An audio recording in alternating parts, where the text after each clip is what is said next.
जी हाँ दोस्तों, इस वीडियो में एएससी हिंदी का फुल सिलेबस देखने वाले हैं। जितने सारे क्वेश्चन है, चाहे वो 15 मार्क्स वाला हो, 1 मार्क्स वाला हो, साथ ही पिछला साल का पेपर भी हम आपको बताने वाले हैं इस वीडियो में। ठीक है, अब देखिए जितने भी आपके पास सिलेबस है ये सभी को हम खत्म करने वाले हैं एक ही वीडियो में। जी हाँ दोस्तों, एक ही वीडियो में कंप्लीट करवा देंगे। इसके बाद आपको दोबारा कोई भी वीडियो देखने की जरूरत नहीं है। सबसे पहले बताएंगे 15 नंबर का क्वेश्चन, फिर बताएंगे 1 नंबर का क्वेश्चन और फिर बताएंगे आपको पिछला साल का पेपर। यहाँ पे देख सकते हैं सिलेबस ये है दोस्तों। और यहाँ से आप लोग जो ये देख रहे हैं ना, पर्यायवाची शब्द, विलोम शब्द, लिंग निर्णय, अनेक शब्दों के बदले एक शब्द, मुहावरे और लोकोक्तियाँ, ये सब जो है ना वो आपका 1 नंबर में आएंगे। ठीक है, एक नंबर में आएंगे। ठीक है, तो इसका हम 1 नंबर वाले भी देखने वाले हैं। और 15 नंबर में कौन सा आएगा, तो समास से आएगा, पलवन से आएगा, संक्षेपण से आएगा, संप्रेषण से आएगा, इसका अवधारणा, महत्व। ठीक है, तो यहाँ पे मैंने इंपॉर्टेंट क्वेश्चन भी लिख रखा है। ये सब क्वेश्चन कौन कौन सा क्वेश्चन है, ये यहाँ पे जो आपको 5 क्वेश्चन दिख रहा है ये है 15 नंबर का। और यहाँ पे जो आपका मुहावरे, लोकोक्तियाँ, पर्यायवाची शब्द, लिंग निर्णय, विलोम शब्द, अनेक शब्दों के बदले एक शब्द है, ये 15 नंबर में नहीं आएगा, ये आपका आएगा 1 नंबर में आएगा। तो हम ये भी आपको बताने वाले हैं और पिछला साल का पेपर भी आपको यहाँ पे बताने वाले हैं। ठीक है, यानी कि आपके एग्जाम में 15 मार्क्स का 1 मार्क्स का क्वेश्चन आएगा और उसको हम यहाँ पे कंप्लीट करने वाले हैं। ठीक है, तो एक करके हम लोग देखने वाले हैं दोस्तों। वीडियो को आपको अंत तक देखना है। सबसे पहला क्वेश्चन हमारा है कि समास किसे कहते हैं और इसके भेद का वर्णन करें। समास किसे कहते हैं, इसके भेद का वर्णन करें। या तो यही क्वेश्चन अगर चेंज करके दे देता है, समास की परिभाषा देते हुए द्विगु समास और बहुव्रीहि समास का वर्णन करें, तब भी आंसर आपको सेम लिखना है। समास की परिभाषा दें और इसके भेदों का वर्णन करें। चाहे समास की अर्थ दे दे और इसके प्रकार का वर्णन करें, चाहे तो समास की कुछ भी दे दे, समास से रिलेटेड, समास से आप क्या समझते हैं, इसके भेदों का वर्णन करें, इसके प्रकारों का वर्णन करें, समास की परिभाषा दें। किसी भी प्रकार से अगर क्वेश्चन आपको चेंज करके देता, आंसर आपके लिए सेम रहने वाला है। और बिल्कुल इसको बहुत ही आसान तरीका से, एक बार आप जब वीडियो को देख लेंगे ना तो दोबारा देखने की जरूरत नहीं पड़ेगा। बिल्कुल आसान तरीका से आपको हम लिख करके नोटबुक में इसका आंसर बता रहा हूँ, ताकि बहुत अच्छे तरीके से आपको समझ में आ जाए। समास की परिभाषा और समास के भेदों का वर्णन करें, तो इसमें ज़्यादा कोई लोचा नहीं है, बस सिंपल है, समझ जाओगे। ठीक है, तो देखो मैंने लिखा है समास का अर्थ, तो समास का अर्थ लिखो या तो फिर आप समास का परिभाषा लिखो, बात एक ही पड़ेगा। ठीक है, मैंने यहाँ पे लिखा है समास का अर्थ, इसके जगह में आप समास का परिभाषा भी लिख सकते हैं। ठीक है, देखो समास का शाब्दिक अर्थ होता है संक्षिप्त, मतलब छोटा, यानी समास किसे कहते हैं, जो छोटा हो, संक्षेप रूप हो। ठीक है, समाज 2 शब्दों, समास जो होता है वो 2 शब्दों से मिलकर के बना है, सम प्लस आस, तब होता है समास। यहाँ पे मैंने समाज लिख दिया, थोड़ा मिस्टेक हो गया, ध्यान रखेंगे। ठीक है, मैंने समाज लिख दिया, समास होता है। ठीक है, तो समास 2 शब्दों से मिलकर के बना है, सम प्लस आस। देखियो अब सम का अर्थ क्या होता है, तो सम का अर्थ होता है पास, और आस का अर्थ क्या होता है, रखना, यानी पास रखना। पास रखने का मतलब क्या हो गया, छोटा करना। जो शब्द है अलग अलग है, जैसे राम का घर, तो ये राम है, फिर का है, फिर घर है। अब का को हटा देंगे तो हो जाएगा राम घर, है ना। तो शब्दों क्या किए, पास कर दिए, सटा दिए।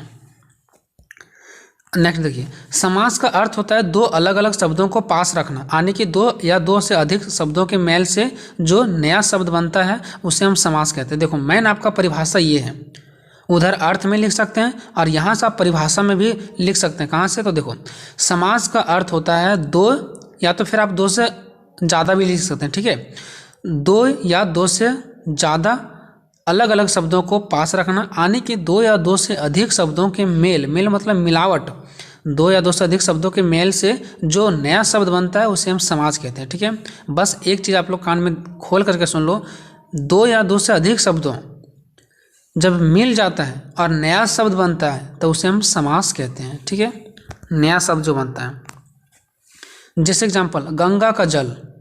देखो ये यहाँ पे 3 शब्द हैं, 2 या 2 से अधिक शब्द हो गया ना, 3 शब्द, लेकिन इसको मिलाकर के मैंने एक शब्द नया शब्द बना दिया। देखो जल, गंगा जल। राजा का पुत्र, ये 3 शब्द है इसमें, लेकिन इसको तीनों को मिला करके 2 या 2 से, डिफिनेशन क्या था, 2 या 2 से अधिक को मिला करके एक नया शब्द बनाना। तो राजा एक पहला शब्द हो गया, दूसरा का एक शब्द हो गया, और तीसरा पुत्र एक शब्द हो गया। यानी यहाँ पे 3 शब्द है और तीनों शब्द को मिला करके एक मैंने बनाया राजा पुत्र, राजपुत्र, है ना। रसोई का घर, तो रसोई घर एक शब्द में। हाथ के लिए कड़ी, यानी हथकड़ी। तो देख रहे हैं कितना लंबा लंबा यहाँ 2 शब्द आ रहा है, कहीं 3 शब्द आ रहा है, कहीं 4 शब्द भी आ रहा है। तो ये सभी को मिला करके जो एक शब्द नया शब्द बनता है उसी को हम बोलते हैं समास। क्या बोलते हैं उसको, समास बोलते हैं। ठीक है, चलिए अब उसके बाद देखते हैं कि समास में क्या क्या चीज़ें होती है। तो समास में एक होता है पूर्व पद और एक होता है उत्तर पद। ठीक है, पूर्व पद और एक उत्तर पद। देखो समास में दो पद यानी दो शब्द होते हैं, पहले को पूर्व पद और दूसरे शब्द को उत्तर पद कहते हैं। जैसे देखो मान लो एक एग्जाम्पल ले लेते हैं गंगा जल। तो इसमें जो गंगा है ना यानी पहले नंबर पर आया है, गंगा पहला शब्द है, ये दो शब्द से मिलकर बना है ना गंगा जल। तो गंगा तो पहले है, तो गंगा जो पहले है उसको बोलेंगे पूर्व पद, और जो जल है यानी जो लास्ट में आ रहा है उसको बोलेंगे उत्तर पद। ठीक है, तो जो पहले शब्द आता है पूर्व पद और जो बाद में आता है उसको बोलते हैं उत्तर पद। ठीक है, पूर्व पद उत्तर पद, पूर्व मतलब पहले और उत्तर मीन्स बाद। ठीक है, तो ये आपका बहुत सिंपल था। बात करते हैं समासिक शब्द। ये देखो एक था इसके पहले, अभी पढ़ रहे हैं समास के बारे में, लेकिन यहाँ पे एक समासिक शब्द। ये समासिक शब्द क्या होता है? देखो समाज के नियमों से निर्मित शब्द समासिक शब्द कहलाता है। जो समास के नियम से निर्मित शब्द रहता है, समास के नियम। देखो अभी हम लोगों ने ऊपर क्या पढ़ा? समास पढ़ा, और उनसे जो नियमों से निर्मित शब्द रहता है उसी को हम लोग बोलते हैं समासिक। अब देखो जैसे राजपुत्र ना कि राजा का पुत्र। ठीक है, देखो यहाँ पे समासिक शब्द का मतलब हो गया राजपुत्र। अब अगर आप ये बोलेंगे कि राजा का पुत्र हमारा समासिक शब्द है, तो समासिक शब्द राजा का पुत्र नहीं है, क्योंकि डिफिनेशन बताता है कि अगर दो या दो से अधिक शब्द मिल जाएगा तो एक नया शब्द जो बनेगा ना वही हमारा समासिक होगा। तो मैन अगर हम समासिक शब्द बोलें तो क्या है? राजपुत्र है या राजा का पुत्र है? तो मैन जो हमारा समासिक शब्द होगा वो राजपुत्र होगा, यानी जो किसके नियम को फॉलो करता हो? जो समास के नियमों को फॉलो करता है। तो समास क्या कहता है? जो नया शब्द बनता है। तो जो ये राजपुत्र है वो नया शब्द बना हुआ है, तो राजपुत्र समासिक शब्द है, लेकिन राजा का पुत्र ये समासिक शब्द नहीं है। इसी प्रकार से रसोई एक समासिक शब्द है, लेकिन रसोई का घर एक समासिक शब्द नहीं। मतलब जो लंबा पड़ जा रहा है ना वो समासिक शब्द नहीं है, और जो शॉर्ट में होते हैं, छोटा होते हैं, वो हमारा समासिक शब्द होते हैं। तो ये किसके नियम को फॉलो करते हैं? ये समास के नियम को फॉलो करते हैं। समास में यही कहता है जो नया शब्द बनता है उसी को हम लोग समासिक बोलते हैं। तो समास के नियमों से जो निर्मित शब्द होते हैं, समास के नियम से, जो समास का नियम कहता है कि नया शब्द बन जाएगा, उससे जो निर्मित शब्द होता है उसे हम लोग समासिक शब्द कहते हैं। उसके बाद एक और देखते हैं समास में जो होता है वो एक और पॉइंट होता है समास में, समास विग्रह। ठीक है, अभी उल्टा हो गया। देखो समास विग्रह मतलब क्या? ये जो समास है नया वर्ड है उसको विग्रह करेगा, मतलब फैलाएगा उसको। ठीक है, तो समासिक शब्दों के बीच के संबंध को स्पष्ट करना समास विग्रह कहलाता है। यानी जो समासिक शब्द होता है, इसके पहले हम लोगों ने जो समासिक शब्द पढ़ा जैसे राजपुत्र, ठीक है, रसोई घर, तो इसको अलग करना, इसको विग्रह करना हमारा समास विग्रह कहलाता है। समास विग्रह कहलाता है। जैसे देखो राजपुत्र क्या है? अभी मैंने इसके पहले पढ़ा था राजपुत्र समासिक शब्द है, लेकिन इसको विग्रह करना, अलग करना, जैसे राजा का पुत्र, तो ये समास विग्रह हो गया। ये क्या हो गया? समास विग्रह हो गया। अब इसमें दो चीज़ें देखो, राजपुत्र राजा का पुत्र, तो राजपुत्र क्या हो गया? समासिक शब्द हो गया, और राजा का पुत्र क्या हो गया? समास विग्रह हो गया। अब देखते हैं समास के भेदों, क्योंकि क्वेश्चन में समास का भेद भी लिखने देगा। ठीक है, अब देखो यहाँ पे पढ़ने से आपको फायदा क्या होगा? हो सकता है एक नंबर के क्वेश्चन में पूछ दे अवयवी भाव क्या है, बहुव्रीहि क्या समास क्या है, तत्पुरुष समास क्या है, ये सब भी पूछ सकता है। ठीक है, ये तो उधर भी काम आ जाएगा, अलग इसका भेद में भी काम आ जाएगा। ठीक है, अब देखो समास के भेद। अब यहाँ पे समास का भेद यानी इसका प्रकार भी बोल सकते हैं। ठीक है, कि समास का कौन कौन सा प्रकार है। तो देखो समास का जो प्रकार है वो है अवयवी भाव, बहुव्रीहि भाव समास, और तत्पुरुष भाव, कर्मधारय समास, द्विगु समास और द्विंद समास। इसका याद करने का ट्रिक भी है। ठीक है, अगर आपको नहीं याद आ रहा तो इसका याद करने का ट्रिक भी है। इसका ट्रिक है अब तक दादा, अब तक दादा। अब से क्या हो जाएगा? आ से अवयवी भाव, बा से बहुव्रीहि, यानी अब का हो गया, अब होगा अब तक, ता से तत्पुरुष, का से कर्मधारक, दादा, दा से द्विगु, और फिर दा से दंड। ठीक है, द्वंद। ठीक है ना। चलिए अब एक करके डिफिनेशन समझते हैं। अब देखो ये 6 तो मैंने लिख दिया। अब कोई ज़रूरी नहीं कि जब हम परिभाषा देंगे तो सीरियल वाइज देंगे कि पहला ही लिखेंगे, फिर दूसरा लिखेंगे, फिर तीसरा लिखेंगे, चौथा, पाँचवा, छठा, सातवां, नहीं।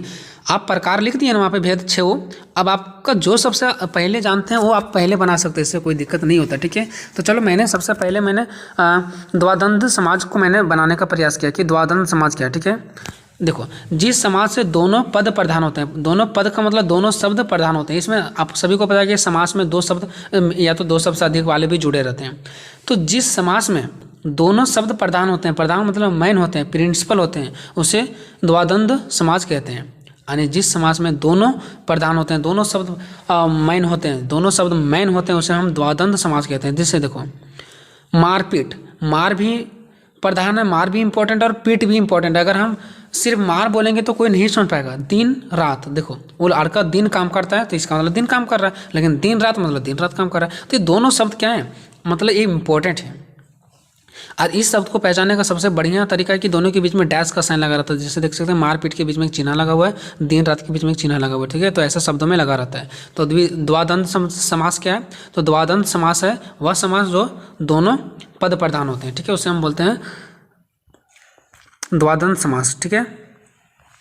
नेक्स्ट है द्विगु समास, द्विगु समास, ठीक है। द्विगु समास क्या है, तो जिस समास का पहला शब्द संख्या को बताता हो उसे द्विगु समास कहते हैं। देखो, वह समास जिसका पहला शब्द जो रहता है ना वो संख्या को बताता हो, संख्या मतलब 2, 4 या 6 या 10, 12, 17, 18, 20, 24, 25, 27, 28 इस टाइप से जो बताता हो उसे बोलते हैं संख्या, ठीक है। तो द्विगु समास भी क्या करता है, जिसका पहला शब्द क्या बताता है, संख्या को बताता है। जैसे देखिए, पंचपात्र, ये पहला जो इसका पहला संख्या यानी पंच, इसमें 2 मिला हुआ ना, पंचपात्र, तो जो पंच है पहला वो संख्या को बता रहा है, कितना पंच यानी 5 गो। त्रिभुज कितना, 3 है ना, त्रि मतलब क्या, 3 भुजा, जो जिसमें 3 भुजा। चतुर्भुज जिसमें 4 भुजा होता है, ठीक है। नौमी 9 दिन का, पता है ना, इस टाइप से। तो द्विगु समास वही होता है जो जिसका पहला जो शब्द होता है वो संख्या को बताता है, डिजिट को बताता है, ठीक है। तीसरा है कर्मधारय समास, यहाँ समास लिखना मैं भूल गया, कर्मधारय समास।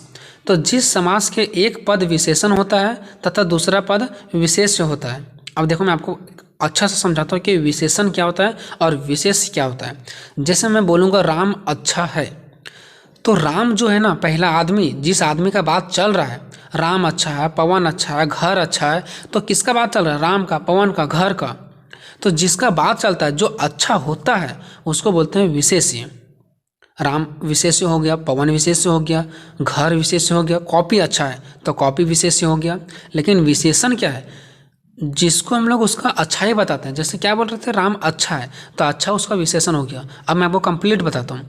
मान लो किताब अच्छा है तो किताब हो गया विशेष्य, और अच्छा जो मैंने उसका बताया वो हो गया विशेषण, है ना। अगर मैं बोल रहा हूँ लड़की सुंदर है तो लड़की हो गया विशेष्य, और सुंदर जो मैंने बोला वो हो गया विशेषण, ठीक है। तो जिस समास में दोनों बताता हो, विशेषण और विशेष्य, लेकिन शर्त ये है कि दोनों एक ही शब्द में मिला रहेगा, है ना। तो जिस समास में कि एक पद विशेष हो तथा दूसरा पद विशेष्य हो उसे कर्मधारय कहते हैं। अब आपको स्पष्ट दिखेगा नहीं ऐसा, जैसे मैंने बोला राम अच्छा है तो अच्छा को आप बोल दोगे विशेषण और राम को बोल दोगे विशेष्य। ऐसा 2 शब्द नहीं दिखेगा, दोनों शब्द एक ही में छिपा रहेगा। जैसे देखिए, महादेव, इसमें इसका अर्थ क्या होता है, महान देवता। महादेव मतलब क्या, महान देवता। तो इसमें देखो, महान हमारा क्या हो गया, महान व्यक्ति, ये हो गया विशेष्य, और ये देवता इसका हो गया विशेषण। महात्मा, महान आत्मा, जिसके पास महान आत्मा हो, तो महान हमारा विशेष्य हो गया और इसका विशेषता क्या हो गया, आत्मा, ठीक है। तो जो शब्द एक ही साथ मिलता रहता है। बहुव्रीहि समास, बहुव्रीहि समास क्या है, तो जिस शब्द का कोई भी पद प्रधान नहीं होता है, इस समास में कोई भी पद प्रधान नहीं होता है बल्कि अलग से शब्द आकर के प्रधान बनता है। मतलब इसमें जो समास में शब्द दिया रहता है उसमें प्रधान नहीं होता, कोई भी मेन शब्द नहीं होता बल्कि दूसरा कोई शब्द आकर के उसका मेन बनता है, उसे बहुव्रीहि समास कहते हैं। उसको पर्यायवाची भी हम लोग कह सकते हैं, ठीक है। जैसे देखो, पंकज, तो पंकज का यहाँ पे कोई मेन प्रधान नहीं है। जो यहाँ पे पंकज देख रहे हैं इसका कोई मैन प्रधान नहीं है, पंकज कोई भी मैन शब्द नहीं है। मैन शब्द है कमल का फूल, क्योंकि पंकज का पर्यायवाची शब्द होता है कमल का फूल, है ना। तो कमल का फूल यहाँ पे इम्पोर्टेंट है, ना कि पंकज इम्पोर्टेंट है। तो पंकज प्रधान हुआ कि कमल का फूल प्रधान हुआ, तो कमल का फूल प्रधान हुआ ना। लेकिन कमल का फूल प्रधान, जो कमल का फूल है वो आया कहाँ से, तो पंकज से, क्योंकि पंकज को ही हम लोग बोलते हैं कमल का फूल, ये पर्यायवाची शब्द है, ठीक है। दशानंद, दशानंद रावण को बोलता है, तो दशानंद यहाँ पे इंपॉर्टेंट नहीं है, इसके बदले कौन आया, रावण आया, तो रावण इंपॉर्टेंट है। तो वह शब्द जो खुद प्रधान नहीं होता बल्कि उसकी जगह में कोई दूसरा आकर के प्रधान बनता है, उसे बहुव्रीहि समास कहते हैं। पांचवा है अव्ययी भाव समास, ठीक है, अव्ययी भाव समास। अब देखते हैं कि अव्ययी भाव समास क्या है। तो जिस समास का पहला शब्द अव्यय हो उसे अव्ययी भाव समास कहते हैं। अभी अव्यय क्या है, तो देखो अव्यय पहचानने का तरीका है कि ये शब्द के पहले आपको प्रति दिखने को मिलेगा, यथा देखने को मिलेगा, या जैसे अक्षरों से शुरू होता है। यानी कि मैंने तो बोल दिया कि जिस समास का पहला शब्द अव्यय हो, तो ये अव्यय होता है क्या है, तो अव्यय शब्द के पहले प्रति लगा रहता है, यथा लगा रहता है, या तो फिर या लगा रहता है, इन सारे अक्षरों से स्टार्ट होती है, ठीक है। जैसे देखो अथाशक्ति, ठीक है, प्रतिदिन, आमरण, ये सब अव्ययी भाव समास है, ठीक है। चलते हैं छठा लास्ट, तत्पुरुष समास। तो तत्पुरुष समास क्या है, तो जिस समास का अंतिम पद प्रधान हो, जिसका मतलब लास्ट वाला पद प्रधान हो, मैन हो, लास्ट वाला पद, उसे तत्पुरुष समास कहते हैं। जैसे देखो राजपुत्र, मतलब राज का बेटा का बात हो रहा है कि बेटी का, तो यानी पुत्र का बात हो रहा था, यहाँ पे लास्ट वाला मैन इंपॉर्टेंट, लास्ट पुत्र।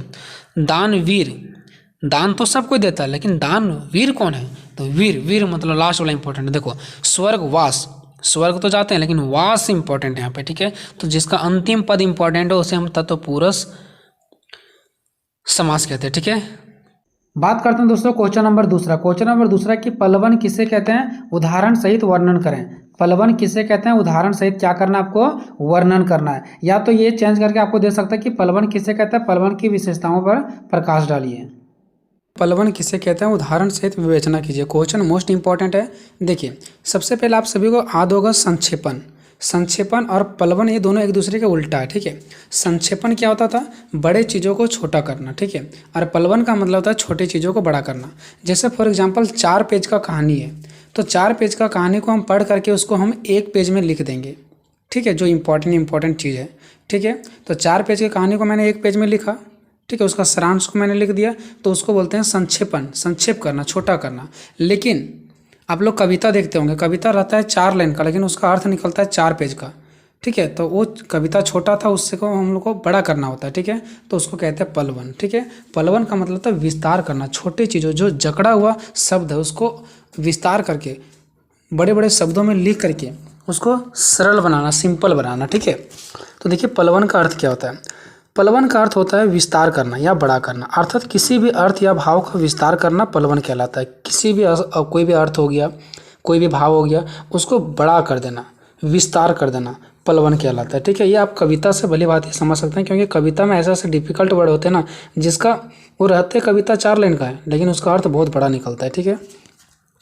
आगे पॉइंट देखो, पलवन प्रक्रिया संक्षेपण प्रक्रिया के ठीक विपरीत यानी उल्टा है। संक्षेपण में क्या होता था, इसमें बड़ा से छोटा किया जाता था, संक्षेपण में बड़े से छोटा किया जाता था, लेकिन पलवन में क्या किया जाता है, छोटा से बड़ा। तो ये ठीक संक्षेपण प्रक्रिया के क्या विपरीत है। दूसरा पॉइंट, संक्षेपण में मूल पाठ का सार प्रस्तुत किया जाता है। याद होगा आपको, संक्षेपण में मूल पाठ का सार प्रस्तुत किया जाता है, यानी पूरा कहानी नहीं लिखा जाता है, सिर्फ मूल पाठ ही लिखा जाता है। मूल पाठ मतलब जो मेन चीज़ इंपॉर्टेंट होता है, ठीक है, क्योंकि 4 पेज का कहानी तो 4 पेज नहीं लिख सकते ना, 4 पेज से 1 पेज हमको करना है, तो सिर्फ मूल पाठ ही लिखते हैं संक्षेपण में। जबकि जो पलवन होता है ना, उसमें मूल कथन को विस्तृत करते हुए हम लोग लिखते हैं। पलवन में क्या करते हैं, मूल कथन जो दिया रहता है ना, उससे हम लोग विस्तृत करते हैं, यानी बड़ा करते हैं। 1 लाइन का कुछ शब्द दिया हुआ है तो उससे हम लोग उससे विस्तृत करते हैं, उसको बड़ा करते हैं। संक्षेपण में छोटा, पलवन में बड़ा। नेक्स्ट पॉइंट है, पलवन का सीधा तथा स्पष्ट अर्थ है विस्तार करना या तो बढ़ाना। पलवन का सीधा सीधी क्या अर्थ है, सीधा सीधी अर्थ है विस्तार करना या तो फिर बढ़ाना, ठीक है। नेक्स्ट पॉइंट है, इसमें किसी विषय को विस्तार पूर्वक बताया जाता है ना। पलवन में किसी भी विषय पर विस्तार पूर्वक अच्छे ढंग से बताया जाता है, ताकि उस सूत्र वाक्य में छिपे हुए गहरे भाव को सरलता से समझा जा सके, है ना, ताकि उस भाव में कौन सा वाक्य छिपा हुआ उसको सरलता से समझा जा सके। अब देखिए हम यहाँ पे कह सकते हैं कि उपरोक्त बिंदुओं के आधार पर हम कह सकते हैं कि विचारों अथवा भावों के सूक्ष्म, छोटे एवं सार रूप में रहने पर उसका अर्थ सामान्य लोगों को अच्छी तरीके से ग्रहण नहीं कर पाते हैं, उसको समझ नहीं पाते हैं। कोई भी ऐसे विचार जो भाव होते हैं, जो सूक्ष्म रहते हैं, सार रहता है, जो छोटा रूप होता है ना, और छोटे रूप रहने से कुछ लोगों को समझ में नहीं आता है। परंतु उसी भाव और उसी विचार को अगर एक कुशल व्याख्याता कर्मवार रूप से, यानी कि एक अच्छे ढंग से उसको स्पष्ट किया जाए और पूरी तस्वीर स्पष्ट हो जाती है। ठीक है, जब उसको हम एक अच्छे ढंग से स्पष्ट करेंगे कोई छोटा भाव को तो बहुत लोगों को समझ में नहीं आता है, और वही छोटा भाव को जब हम विस्तृत करेंगे, ठीक है, बड़ा करेंगे, फैलाएंगे उसको बढ़िया तरीक़ा से, ठीक है, और पूरी तस्वीर स्पष्ट हो जाता है। उसके बाद उसको हमको धीरे धीरे समझ में आने लगता है कि हाँ मैटर क्या है, क्या बात है, ये क्या कहना चाह रहा है। धीरे धीरे उसका सारा तस्वीर मुझे क्या होने लगता है, स्पष्ट होने लगता है उस पूरे कहानी के बारे में। ठीक है, इसी को हम लोग पलवन कहते हैं। अगर एक वाक्य में परिभाषित किया जाए तो हम कह सकते हैं कि किसी भी कसे हुए संकुचित विचार, कसे हुए मतलब जो विचार संकुचित है, कस गया है, एक जगह इकट्ठा है, छोटा है, उसको क्या करना, अर्थपूर्ण विस्तार करना। ठीक है, कसे हुए संकुचित विचार या बात को अर्थपूर्ण, यानी कि अर्थ, अब ये नहीं कि बिना अर्थ के उल्टा पुल्टा कुछ भी कर दे, उसी के अर्थ में क्या करना, विस्तार कर देना, हमारा क्या कहलाता है। जो वर्ड संकुच है, संकुचा हुआ है, एक जगह है, यानी कि छोटा है, उसको बड़ा कर देना। ठीक है, चलो अब देखते हैं पलवन करते समय ध्यान रखने योग्य बातें कि पलवन जब हम लोग करते हैं, यानी जब कोई भी छोटा कहानी को बड़ा करते हैं, तो फिर कोई भी छोटा वाक्य या सार को बड़ा करते हैं, तो उस टाइम हमें क्या क्या ध्यान रखना है। ठीक है, और हो सकता है इसका अगर विशेषता दे देगा तो भी आपको विशेषता में यही सब पॉइंट लिखना है। ठीक है, देखिए सबसे पहला पॉइंट ये कि सबसे पहले दिए कि वाक्य, चाहे वो मुहावरा हो, चाहे वो लोकितियाँ हो, या तो फिर वो सूक्ति हो, जो भी दिया गया है, ठीक है, उस सभी को ठीक ठीक हमें क्या करना है, उसका अर्थ का ग्रहण करना, फिर बढ़िया से पढ़ना है। और इसके लिए ज़रूरी है कि बार बार उसे पढ़कर समझ लिया जाए, तभी आप, चाहे वो मुहावरा हो, चाहे लोकतियाँ हो, चाहे सूक्ति हो, कोई भी चीज़ हो, ठीक है, चाहे वो कविता ही क्यों ना हो, तब आप क्या कर सकते हो, उसको पलवन कर सकते हो, यानी कि उसको विस्तार बड़ा कर सकते हो बार बार पढ़ने के बाद ही। ठीक है, दूसरा पॉइंट है विचारों को सत्यापित करने के लिए, यानी कि विचारों को सत्यापित जांच करने के लिए अपनी ओर से उदाहरण एवं तथ्यों को भी पलवन करने वाला दे सकता है। मतलब आप क्या कर रहे हैं, कोई भी विचार को पलवन कर रहे हैं, बड़ा कर रहे हैं, तो उसमें आप उदाहरण को भी ऐड कर सकते हैं ताकि अच्छे तरीके से समझ आ सके। हम लोग उदाहरण देते हैं ना जब भी कोई क्वेश्चन वगैरह पढ़ाते हैं। तो तीसरा है भाषा स्पष्ट, सरल और मौलिक तथा वाक्य छोटे छोटे होना चाहिए। भाषा बिल्कुल स्पष्ट होना चाहिए, सरल होना चाहिए, मौलिक इंपॉर्टेंट होना चाहिए, और वाक्य छोटे छोटे होना चाहिए। ठीक है, चौथा पलवन करता, यानी जो पलवन कर रहा है, यानी कि जो छोटा से बड़ा कहानी को बना रहा है, ठीक है, उसको बिना अलंकार वाले शब्दों वाक्यों का ही प्रयोग करना चाहिए। अलंकार वाला जो शब्द होता है ना, वो हमें डिफिकल्ट करता है, उसके वर्ड को हम नहीं पहचान पाते, उसके वर्ड को समझ नहीं पाते हैं। इसलिए ध्यान ये रखना कि जो पलवन कर रहा है, जो व्यक्ति पलवन कर रहा है, वो अलंकार का प्रयोग ना करे। पांचवा, पलवन लेखन शैली हमेशा अन्य पुरुष में ही होना चाहिए। अन्य पुरुष मतलब होता है थर्ड पर्सन, ठीक है, यानी अन्य पुरुष का मतलब ये वह, वे, ये, इसी टाइप से होना चाहिए। ठीक है, किसी व्यक्ति का नाम यहाँ में नहीं, वह, वे, ऐसा करके। उसके चलते छठा, भावों को विस्तार देते वक्त अनुच्छेदों में बांटकर एक के बाद एक क्रमवार ढंग से लिखना चाहिए। देखिए कोई भी भाव है उसको हमको विस्तार करना, बड़ा करना है, तो अनुच्छेद में पहले उसको बांटेंगे, और अनुच्छेद में बांटने के बाद एक के बाद एक करके क्रमबद्ध तरीका से, यानी कि सीरियल बाय तरीका से हमें लिखना चाहिए। सातवां, पलवन में ध्यान रखना चाहिए कि अनावश्यक उदाहरण या अनावश्यक चर्चा से विस्तार नहीं होना चाहिए। मतलब ये नहीं कि छोटा चीज़ों को बड़ा कर रहे हैं तो आप फालतू चीज़ें उदाहरण वगैरह देंगे, ऐसा नहीं। ठीक है, जो देना है बस वही देना है। आठवां, किसी उक्ति या कथन को असहमत होने पर भी उस पक्ष की चर्चा करनी होगी, किंतु उसका खंडन नहीं करना होगा। जैसे देखो ये क्या कह रहा है, कोई भी ऐसा कथन आ गया, कोई भी ऐसा उक्ति आ गया, ठीक है, जिससे आप असहमत हैं, तब भी उसी का आपको क्या करना है, उसी से सहमत करना है, यानी उसी के पक्ष में रहकर के आपको क्या करना है, उसी के पक्ष में रखकर के आपको चर्चा करना है, उसका खंडन नहीं करना, उसको तोड़ना नहीं है। जैसे फॉर एग्जांपल आप कोई कहानी पढ़ रहे हैं जिसमें से हम ये पढ़ रहे हैं कि पाकिस्तान ने भारत पर हमला किया है, ठीक है, तो आप ऐसा नहीं कि मतलब आप उस चीज़ों से नाराज़ हैं तो आप क्या करेंगे, वहाँ लिख देंगे नहीं भारत ने ही पाकिस्तान पर हमला किया। अगर वहाँ पर आप नाराज़गी हैं फिर भी आपको उसी पक्ष में जवाब देना पड़ेगा जिस पक्ष में वो भाव लिखा हुआ है। ठीक है, तो ये बोल रहे हैं कि आपको वहाँ पे ऐसा नहीं बोलना कि हाँ अगर पाकिस्तान हम पे मारे तो हम भी उनको मारें, अपने से कुछ भी ऐड नहीं करना है, जिस भाव में उसी पक्ष में रह करके आपको आंसर करना है। 9 नंबर, पलवन की भाषा सरल, सहज और बोधगम्य होनी चाहिए। तो मैंने पहले भी बता दिया, ठीक है। पलवन में अति विस्तार से भी बचना चाहिए। अब इसका मतलब पलवन का मतलब ये नहीं कि आप छोटा से बड़ा कर रहे हैं तो बहुत बड़ा कर देंगे फालतू, ज़्यादा बड़ा भी नहीं करना है, ठीक है। अति विस्तार का मतलब क्या हो गया, बहुत बड़ा भी नहीं करना चाहिए और बहुत बड़ा करने से आपको बचना चाहिए, ठीक है। पलवन का मतलब तो होता है विस्तार करना, बड़ा करना, फैलाना, लेकिन उतना भी नहीं फैला देना, ठीक है। अब देखते हैं पलवन के उदाहरण कि कैसे कोई छोटे से वाक्य को लेकर के आता है, फिर छोटे से भाव को विस्तार किया जाता है, बड़ा किया जाता है। तो यहाँ पे देख सकते हैं एक शब्द सिर्फ है ईर्ष्या, ठीक है। अब ईर्ष्या से ही देखो यहाँ पे मैंने कितना विस्तार कर दिया इसको, कितना बड़ा कर दिया इसको। तो यही तो होता है पलवन कि छोटे से शब्द भाव को बड़े कर देना, ठीक है। तो मैंने ईर्ष्या एक एग्जाम्पल लिया, अब इसका मैं पलवन कर रहा हूँ, बड़ा कर रहा हूँ इसको, ठीक है। जैसे दूसरे के दुख को देख दुख होता है, ठीक है। जब हम दूसरे के दुखों को देखते हैं तो हमें भी दुख होता है। वैसे ही दूसरे से सुख या भलाई को देख करके ये भी एक प्रकार का दुख होता है, जिसे ईर्ष्या कहते हैं। मतलब हम दूसरों को देखते हैं दुख, तो वो जो दुख होता है वो तो दुख है, ठीक है। लेकिन कोई आगे बढ़ रहा है, कोई किसी का भलाई कर रहा है, और उससे देख करके जो हमें एक प्रकार का दुख होता है कि उसका वो भलाई क्यों किया, ठीक है, उसको सुख क्यों हो रहा है, तो वो हो गया ईर्ष्या, जलन जिसको बोलते हैं, ठीक है, जिसे ईर्ष्या कहते हैं। ईर्ष्या की उत्पत्ति कई भावों के संयोग से होती है। इसमें इसका प्रादुर्भाव बच्चों में कुछ देर में देखा जा सकता है, ठीक है। इसका जो प्रभाव होता है ना, कुछ देर में बच्चों में देखा जा सकता है, और पशुओं में तो शायद होता भी नहीं है। पशुओं में ऐसा ईर्ष्या होता भी नहीं है। देखिए अब यहाँ पे एक कहानी भी लिखा गया इसमें। जब दो बच्चे किसी खिलौने की झगड़ते हैं, तब कभी कभार ऐसा देखा जाता है कि एक उस खिलौने को लेकर फोड़ देता है, जिसमें वह किसी के काम में नहीं आता है। इसमें अनुमान हो सकता है कि उस लड़के के मन में यही रहता है कि चाहे वह खिलौना मुझे मिले या ना मिले, लेकिन किसी और को काम वो खिलौना नहीं है, अर्थात उनकी स्थिति मुझसे अच्छी ना रहे। ईर्ष्या पहले पहल इसी रूप में व्यक्त होता है। देखो अब ऐसा नहीं कि जो मैंने यहाँ पे एक्सप्लेन किया उसी प्रकार से आप भी एक्सप्लेन करो, कुछ नहीं। आप पॉइंट नंबर 1 लिखो ईर्ष्या, आप इसको एक्सप्लेन कर दो, ठीक है। कि जो व्यक्ति को दुख करके हमें दुख होता है वो तो दुख है, लेकिन जो व्यक्ति आगे बढ़ रहा है, जो व्यक्ति अपना विकास कर रहा है, उससे देख करके जो हमें जलन होता है वो हमारा क्या ईर्ष्या कहलाता है, ठीक है। और जानवरों में तो ये ईर्ष्या होता भी नहीं है, सिर्फ मनुष्य में ही ईर्ष्या जलन की भावना पाया जाता है। भली बात एक हम एग्जाम्पल के माध्यम से समझ सकते हैं कि दो बच्चा ये खिलौने के लिए लड़ रहा है, तो एक बच्चा चाहता है कि मुझे ये खिलौना मिले या ना मिले, लेकिन हम इसको फोड़ देंगे। वो ये नहीं समझता कि अगर फूट जाएगा तो किसी का काम नहीं आएगा, अगर वो खिलौना टूट गया तो किसी को काम नहीं आएगा। तो अगर वो ये बात को सोच लेते हैं कि चलो मुझे काम नहीं आएगा तो कम से कम उसको दे देते हैं, लेकिन वहाँ पे ये नहीं होता। ये होता है कि अगर मुझे नहीं मिला तो उसको भी हम मिलने वो खिलौना नहीं देंगे। तो ये होता है ईर्ष्या का भाव।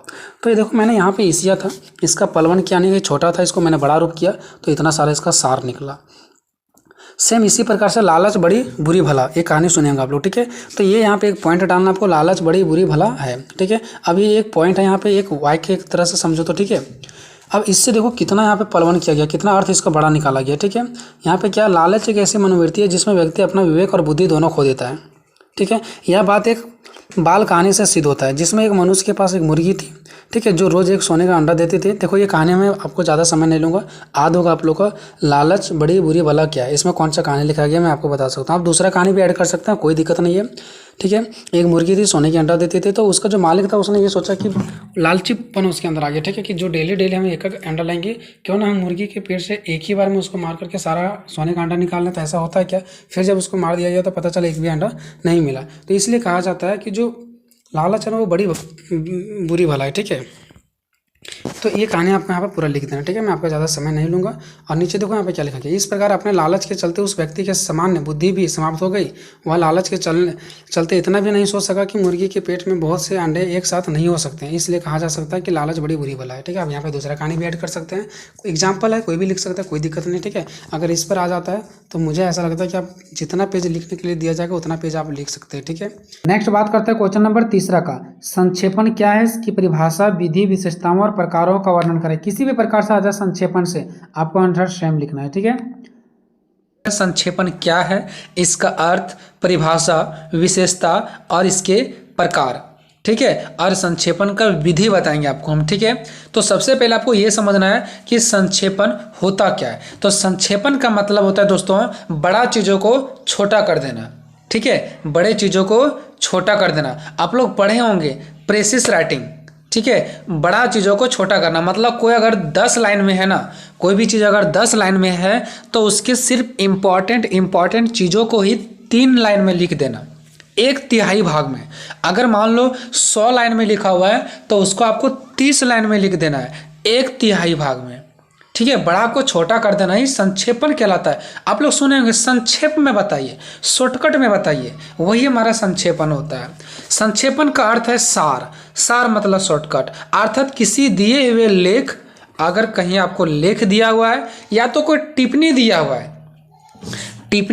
है, या कोई अनुच्छेद दिया हुआ है या कोई निबंध दिया हुआ है, वो सभी को संक्षिप्त करना यानी छोटा करना, सार निकालना, उसका मतलब इम्पोर्टेंट सार निकालना, ठीक है, संक्षेपण कहलाता है। संक्षेपण से आशय है दिए हुए लेख के मुख्य विचार, तर्क आदि को कम से कम शब्दों द्वारा श्रोता तक पहुंचाना। श्रोता मतलब जिसको हम सुना रहे हैं उस तक कम से कम शब्दों में, यानी जो भी संक्षेपण हमें दिया गया है, जो भी लेख हमें दिया गया है, उसको क्या करना है, मुख्य विचार यानी जो मेन विचार है, वही मेन जो तर्क है, वही सब चीज़ों को कम से कम शब्दों में श्रोता तक हमें पहुंचाना है। यानी जिसको हम बता रहे हैं, सुनने वालों तक क्या करना है, हमको पहुंचाना है कम से कम शब्दों में।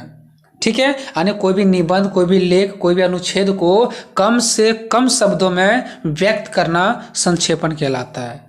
आई होप कि आप सभी को समझ में आ रहा होगा। इसी प्रकार का और भी वीडियो देखने के लिए डिस्क्रिप्शन में जाइए और वहाँ पे एक बार चेक कीजिए, आपको आपके क्लास से रिलेटेड ढेर सारी वीडियो मिल जाएंगी। ठीक है, अब थोड़ा सा दो को पॉइंट देख लेते हैं संक्षेपण से रिलेटेड। देखिए, किसी विस्तार से लिखे गए विषय, मामले अथवा आदि को संक्षेप में लिखकर यानी छोटे रूप में लिखकर प्रस्तुत कर देना सार लेखन या तो फिर संक्षेपण कहलाता है। इसका दो नाम है, सार लेखन या संक्षेपण। यानी कोई भी विषय अगर विस्तार रूप से लिखा हुआ, बड़े रूप से लिखा हुआ है, तो उसको संक्षेप में लिख देना यानी छोटे रूप में लिख देना सार लेखन कहलाता है या संक्षेपण कहलाता है। सार लेखन संक्षेपण दोनों एक ही है।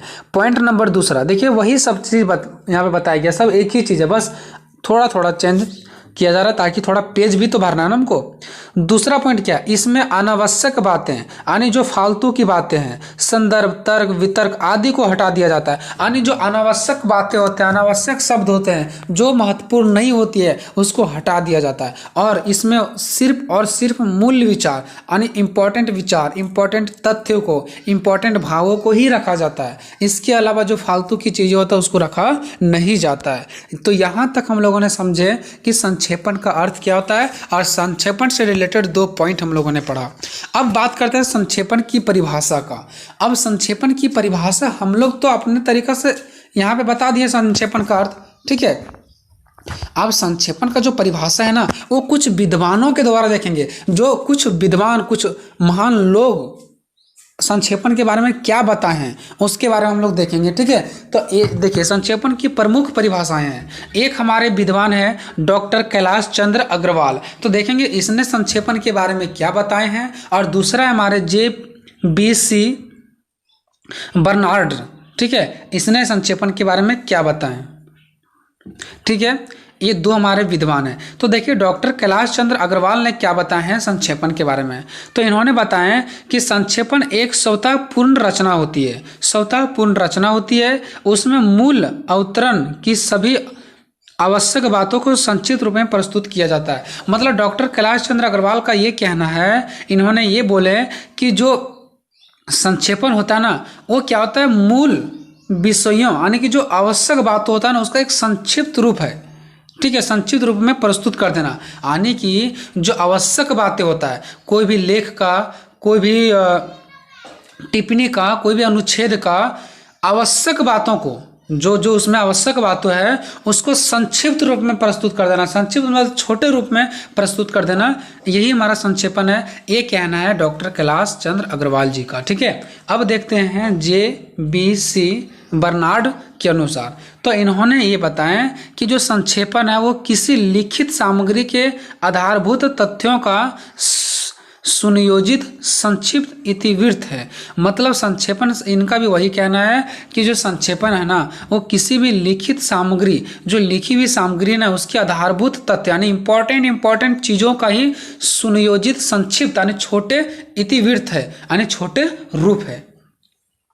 तो ये दो विद्वान हम लोगों ने देख लिए। ठीक है, अब हम जो यहाँ पे अर्थ दिए अपने से ओ, और यहाँ पे दो विद्वानों ने जो संक्षेपण का परिभाषा दिए ओ, ये चारों तीनों को मिला करके ऊपर जो हम अर्थ बताएं वो, और यहाँ पे जो विद्वान ने इनके बारे में परिभाषा दिए वो, उन सभी को मिला करके हम लास्ट में एक पॉइंट कह सकते हैं कि उपरोक्त परिभाषाओं के आधार पर, यानी कि जो ऊपर परिभाषा दिए गया है, ऊपर जो भी हम लोगों ने पढ़ा लिखा, उसके आधार पर हम सरल तरीके से कह सकते हैं कि अनावश्यक बातों को लगभग हटाकर, यानी जो फालतू की बातें उसको हटा देना है और लगभग उसके 1/3 शब्दों में उसकी आवश्यक एवं महत्वपूर्ण बातों को व्यक्त कर देना ही संक्षेपण कहलाता है। मतलब जो भी अनुच्छेद में, लेख में अनावश्यक बातें हैं, जो इंपॉर्टेंट नहीं है, उसको लगभग हटा देना, और जितना लाइन में लिखा गया है कोई भी लेख, कोई भी अनुच्छेद, उसके 1/3 शब्दों में ही सारे इंपॉर्टेंट चीज़ों को व्यक्त कर देना। हम आपको बताए थे ना, 1/3 मतलब होता है अगर 3 लाइन दिया गया है तो आपको 1 लाइन में व्यक्त करना है, अगर 100 लाइन दिया गया है तो आपको 30 लाइन में व्यक्त करना है। 10 लाइन दिया गया तो 3 लाइन में व्यक्त करना है, ऐसे करके, ठीक है। तो उसको बोलते हैं 1/3, ठीक है। मतलब जितने भी लंबा दिया गया उसको इंपॉर्टेंट चीज़ें ही 1/3 में लिख करके ख़त्म कर देना। तो यहाँ तक अभी हम लोगों ने देखा संक्षेपण का अर्थ, परिभाषा, ठीक है। अब देखते हैं संक्षेपण की विशेषताएं, या तो फिर संक्षेपण की लाभ भी आप लोग लिख सकते हो, ठीक है, अगर वहाँ पे देता है तो देखते हैं संक्षेपण की विशेषताएं क्या है। तो संक्षेपण की निम्नलिखित विशेषताएं इस प्रकार हैं। पहला, संक्षेपण का पहला गुण विस्तार से बचना है। देखिए संक्षेपण का जो पहला गुण होता है ना, वो इसमें ये होता है कि इसमें हम लोग क्या करते हैं, विस्तार से बचते हैं। इसमें ज़्यादा लंबा विस्तार नहीं होता है, इसमें छोटा होता है, सिर्फ इंपॉर्टेंट ही बात होते हैं। और अनावश्यक और अप्रासंगिक अंशों के लिए इसमें बिल्कुल स्थान नहीं होता है। और जो फालतू की बातें हैं, अनावश्यक बातें, जो अप्रासंगिक अंश है, उसको हटा दिया जाता है। दूसरा इसका हम देखते हैं विशेषता, अनावश्यक तथ्यों को काट छांट करते समय इस बात का ध्यान रखना आवश्यक है कि कथन का मूल भाव नष्ट ना हो। देखिए अब दूसरा पॉइंट में ये बताया जा रहा है कि इसमें तो इंपॉर्टेंट बात ही रखते हैं, लेकिन कहीं ऐसा ना हो कि इसमें अनावश्यक तथ्यों को जो काट छाट हम लोग कर रहे हैं, फालतू की बातों को जो हम लोग काट छाट कर रहे हैं, उसके चक्कर में कहीं इंपॉर्टेंट भाव को नष्ट ना हो जाए। इस चीज़ों को भी ध्यान रखना पड़ता है कि हम लोग काट छाट कर रहे हैं, 10 लाइन को 3 लाइन में लिख रहे हैं, तो कहीं ऐसा ना हो कि जो इंपॉर्टेंट बात है उसका वो कट जा रहा है, वो नहीं कटना चाहिए। तीसरा पॉइंट है विचारों का प्रवाह बना रहना चाहिए। विचारों का प्रवाह मतलब होता है कि जितना हम 10 लाइन में जो हमको एक पढ़ने में इंटरेस्ट मिल रहा है, उतना ही इंटरेस्ट 3 लाइन में भी आना चाहिए। ये नहीं कि आप काट दिए तो अटपटांग लग रहा है पढ़ने में, नहीं, उसका प्रवाह बना रहना चाहिए। उसका एक लगातार जो कर्म होता है, यानी क्रमबद्धता खंडित नहीं होना चाहिए, क्रमबद्धता को टूटने नहीं देना है, क्रमबद्धता जुड़े रहना देना है उसमें, ठीक है, ठीक है। उसके बाद चौथा है संक्षेपण में स्पष्टता आवश्यक होना चाहिए, एकदम स्पष्ट बात पता चलना चाहिए। ये नहीं कि समझने में दिक्कत हो रहा है, विचारों में कहीं उलझन पैदा नहीं होना चाहिए। विचार में जो होता है संक्षेपण में कहीं उलझन पैदा नहीं होना चाहिए। पांचवा पॉइंट है संक्षेपण की भाषा सरल होनी चाहिए। जो संक्षेपण होती है इसकी भाषा बिल्कुल सरल होना चाहिए, सिंपल होना चाहिए, वाक्य छोटे छोटे होना चाहिए। और संक्षेपण ना तो अत्यंत छोटा, यानी बहुत छोटा भी नहीं होना चाहिए और बहुत बड़ा भी नहीं होना चाहिए, बल्कि 1/3 होना चाहिए, ठीक है, यानी 10 लाइन का 3 लाइन के रूप में होना चाहिए, ठीक है। उसके बाद हम लोग पढ़ते हैं छठा पॉइंट। तो छठा पॉइंट में बताया जा रहा है कि संक्षेपण में एक ही भाव या विचार को बार बार दोहराने से पुनरावृत्ति दोष होता है। देखिए मतलब जो संक्षेपण होता है ना, उसमें एक ही भाव को बार बार नहीं दोहराना है। इससे क्या होता है, पुनरुक्ति यानी बार बार जो भाव होता है उसको दोहराने का दोष बढ़ जाता है। इसलिए संक्षेपण में बार बार एक ही बात को दोहराया नहीं जाता है, ठीक है। संक्षेपण की कला कम से कम शब्दों में निखरती है। देखिए यहाँ पे ये कहना है कि जो संक्षेपण की कला है ना, जो संक्षेपण की चमक है ना, वो कम से कम शब्दों में निखरती है। जितना कम शब्द होगा उतना ही अच्छा संक्षेपण होता है। अब देखते हैं संक्षेपण की विधि। विधि का मतलब होता है संक्षेपण किस तरीका से लिखा जाता है, इसका लिखने का विधि क्या है। तो देखिए संक्षेपण का जो विधि है वो निम्नलिखित है। पहला, मूल अनुच्छेद को अच्छी तरह या 1 या 2 बार पढ़कर कथ्य को समझने का प्रयास करना चाहिए। मूल अनुच्छेद का मतलब हो गया यानी कि आपको अनुच्छेद दिया गया है, उसको आपको अच्छे से पढ़ना। और मूल अनुच्छेद यानी जो इंपॉर्टेंट चीज़ें हैं उसको अच्छी तरीक़ा से 1 या 2 बार हमको पढ़ करके उसके कथ्य के बारे में समझना चाहिए कि वो क्या बोल रहे हैं और क्या नहीं बोल रहे हैं, मतलब उसमें इंपॉर्टेंट चीज़ें क्या है, ठीक है। फिर दूसरा, 1 या 2 बार खंड खंड करके मूल अनुच्छेद की जरूरत बातों तथा तथ्यों को रेखांचित कर लेना चाहिए। मतलब देखो अगर मान लो 10 लाइन का है तो उसको 5-5 लाइन में 2 खंड में हम लोग बांट लेंगे और उसमें जो इंपॉर्टेंट तथ्य है उसको रेखांकित कर लेंगे, यानी उसको चिन्ह डाल देंगे, तब हमें इंपॉर्टेंट बात पता चलेगा, तभी हम लोग 10 लाइन से 3 लाइन में कर पाएंगे, ठीक है। उसके बाद तीसरा, उदाहरणों, पुनरावृत्तियों, लोकगीतियों तथा असंगत और अनावश्यक बातों को छोड़ देना चाहिए, यानी कि जो महत्वपूर्ण तथ्य नहीं है उसको छोड़ देना चाहिए। चौथा, संक्षेपण हमेशा अन्य पुरुष में ही लिखा जाना चाहिए।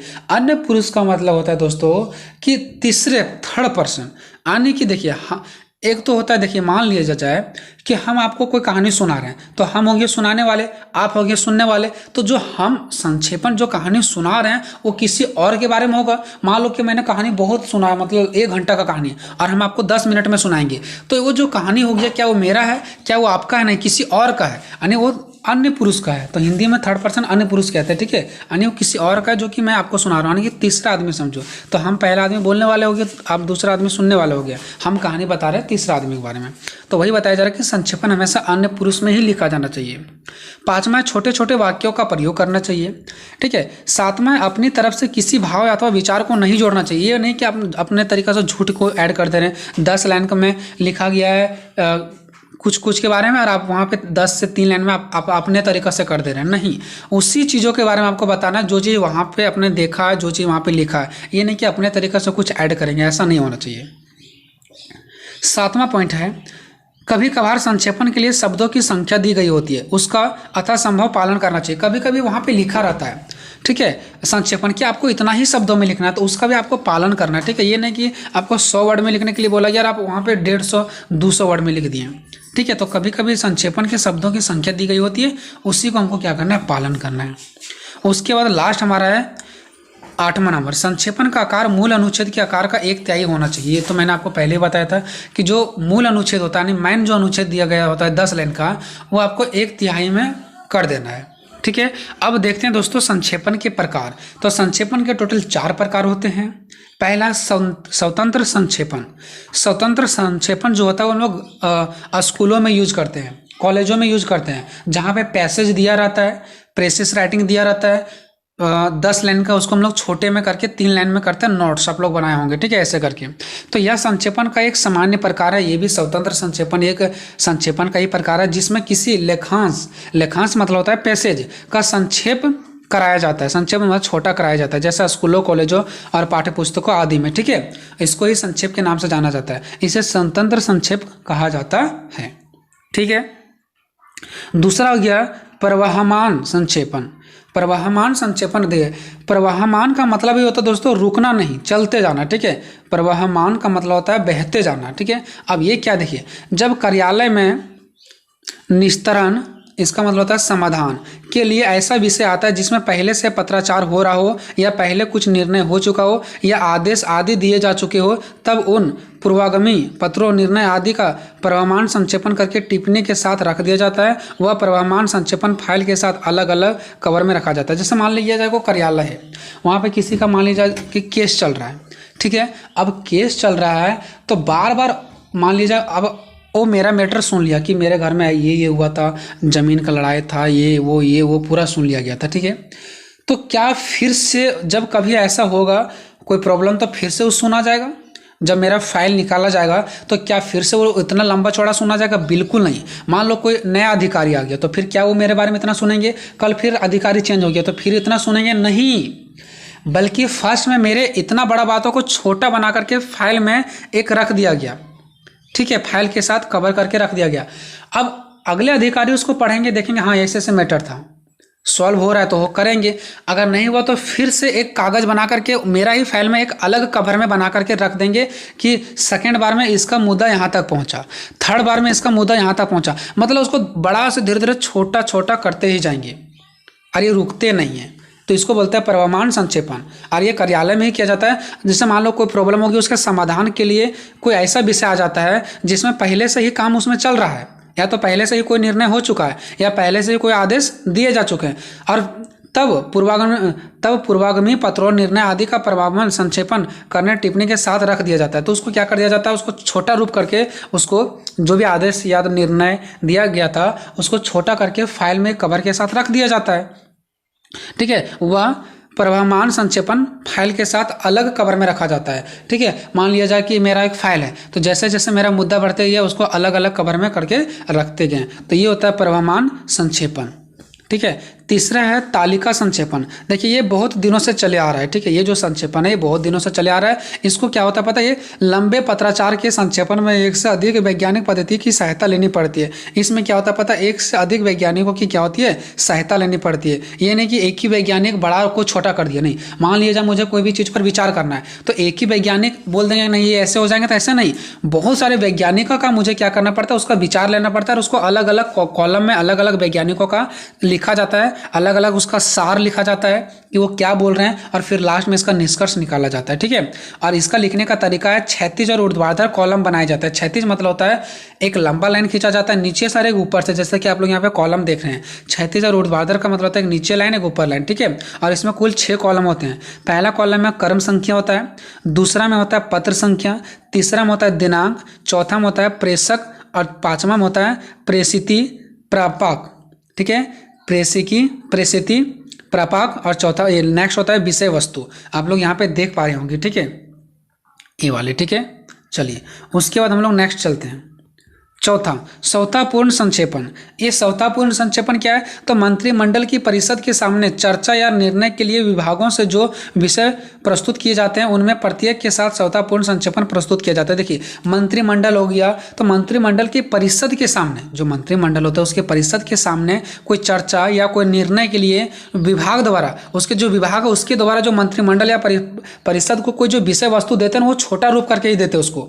ठीक है, मान लीजिए कि शिक्षक हो गया, प्रिंसिपल हो गया, वो अपना फाइल मांग रहे हैं, तो टीचर का कर्तव्य है कि कोई भी चीज़ उसको छोटा करके देंगे। वैसे मंत्रिमंडल की जो परिषद के सामने कोई भी जब चर्चा या निर्णय के लिए जब कुछ होता है तो विभागों, जो उसके विभाग होते हैं ना, अलग अलग विभाग, वो क्या करते हैं, विषय वस्तु किए जाते हैं और उसमें प्रत्येक के साथ सौतापूर्ण संक्षेपण प्रस्तुत किया जाता है, छोटे रूप में दिए जाते हैं। ठीक है, तो ये 4 पॉइंट हो गए दोस्तों इसके प्रकार के साथ में, और यहाँ से हमारा इंपॉर्टेंट क्वेश्चन था जो कि खत्म हो गया। आपको कहाँ पे समझ में आया नहीं आया कमेंट बॉक्स में कमेंट करके जरूर बताएंगे। हम अपने लैंग्वेज से समझाते हैं, थोड़ा आप लोग समझने का प्रयास करेंगे। नेक्स्ट क्वेश्चन की ओर चलते हैं। क्वेश्चन नंबर 4, संप्रेषण किसे कहते हैं?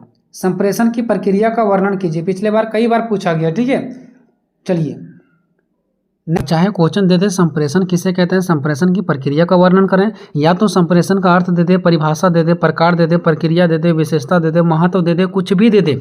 इस वीडियो में हम आपको A to Z आंसर बता रखे हैं दोस्तों। ठीक है, और लंबा क्वेश्चन है, 15 मार्क्स में आता है। ठीक है, तो चाहे क्वेश्चन किसी भी तरीका से घुमा करके क्यों ना दे दे, आंसर आपको सेम यही लिखना है। ठीक है, संप्रेषण का मतलब क्या होता है दोस्तों? जो हम एक दूसरे से बातें करते हैं, अगर हम और आप बैठे हुए हैं तो जो हम बोल रहे हैं आप सुन रहे हैं, या तो आप बोलेंगे हम सुनेंगे, यही हमारा संप्रेषण होता है। ठीक है, तो हम जानेंगे संप्रेषण किसे कहते हैं, उसके बाद इसका प्रक्रिया जानेंगे, फिर इसका प्रकार जानेंगे, विशेषता जानेंगे। ठीक है, तो आपको वीडियो को अंत तक देखना है, 100% समझ में आएगा। बिल्कुल मैं ट्रिक के माध्यम से बता रखा हूँ। ठीक है, और भी क्वेश्चन का अगर आप PDF लेना चाहते हैं और भी क्वेश्चन देखना चाहते हैं तो डिस्क्रिप्शन में लिंक है, जाकर के एक बार चेक कर ले। ठीक है, सबसे पहले बात करते हैं संप्रेषण का अर्थ।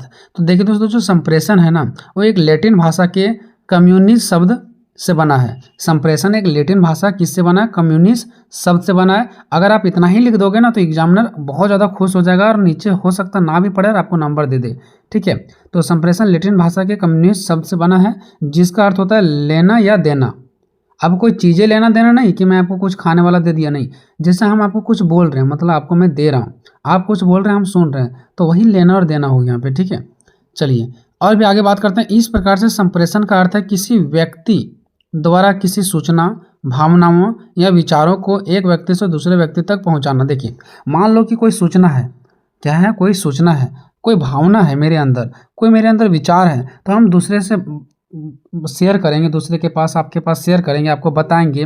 तो वही चीज़ किसी भी व्यक्ति के द्वारा कोई भी सूचना हो, कोई भी भावना हो, कोई भी विचार हो, को एक व्यक्ति से दूसरे व्यक्ति तक पहुंचाना, यानी ये जो मेरा विचार है, मेरा भावना है, ठीक है, इसको हम कहाँ तक पहुंचाएंगे? दूसरा व्यक्ति तक पहुंचाएंगे ना, तो यही हमारा क्या कहलाएगा? संप्रेषण कहलाएगा। ठीक है, यानी सूचना, इस पूरे क्वेश्चन में बस आपको याद रखना, सूचना, विचार और भावना, यही सब चीज़ों को हम एक जगह से दूसरे जगह पहुंचाने का काम करते हैं, यही हमारा संप्रेषण कहलाता है। ठीक है, अगर सरल शब्दों में बात करें तो अपने विचारों को, अपने सूचनाओं को या अपने भावनाओं का आदान प्रदान करना। आदान प्रदान करना मतलब अपने जो मेरे अंदर सूचना है, भावना है, उसको हम दूसरे व्यक्ति तक, और दूसरा व्यक्ति का जो विचार भावना वो हम तक, यानी आदान प्रदान का ये क्या है?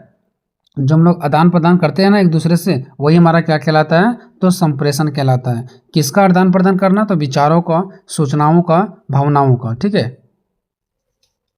आगे देखिए दोस्तों, संप्रेषण एक ऐसी प्रक्रिया है जो दो या दो से अधिक लोगों के बीच घटती है। अगर दो लोग नहीं रहेंगे तो संप्रेषण होगा ही नहीं। हम किसको सुनाएंगे? तो कम से कम दो लोग, या तो दो लोग से अधिक भी हो सकते हैं, कोई ज़रूरी नहीं कि दो ही लोग रहेंगे, लेकिन कम से कम दो लोगों की इसमें ज़रूरत होता ही होता है। ठीक है, नेक्स्ट है, संप्रेषण कई प्रकार से किया जा सकता है। संप्रेषण मतलब जो हमारे अंदर की कोई भी विचार भावना है उसको हम आप तक कैसे पहुँचा सकते हैं, तो इसका अलग अलग माध्यम है। भाव से, आप मेरे भाव से समझ जाएंगे कि मैं आपको क्या कहना चाह रहे हैं। ठीक है, संकेत के माध्यम से हम आपको संकेत देंगे, हाथ के माध्यम से बोलेंगे ऐसे ऐसे। ठीक है, यानी ऊपर खड़ा होने के लिए बोलेंगे हाथ के माध्यम से, तो आप समझ जाएंगे कि हमको संकेत मिल रहा है खड़ा होने का, तो हम खड़ा हो जाएंगे।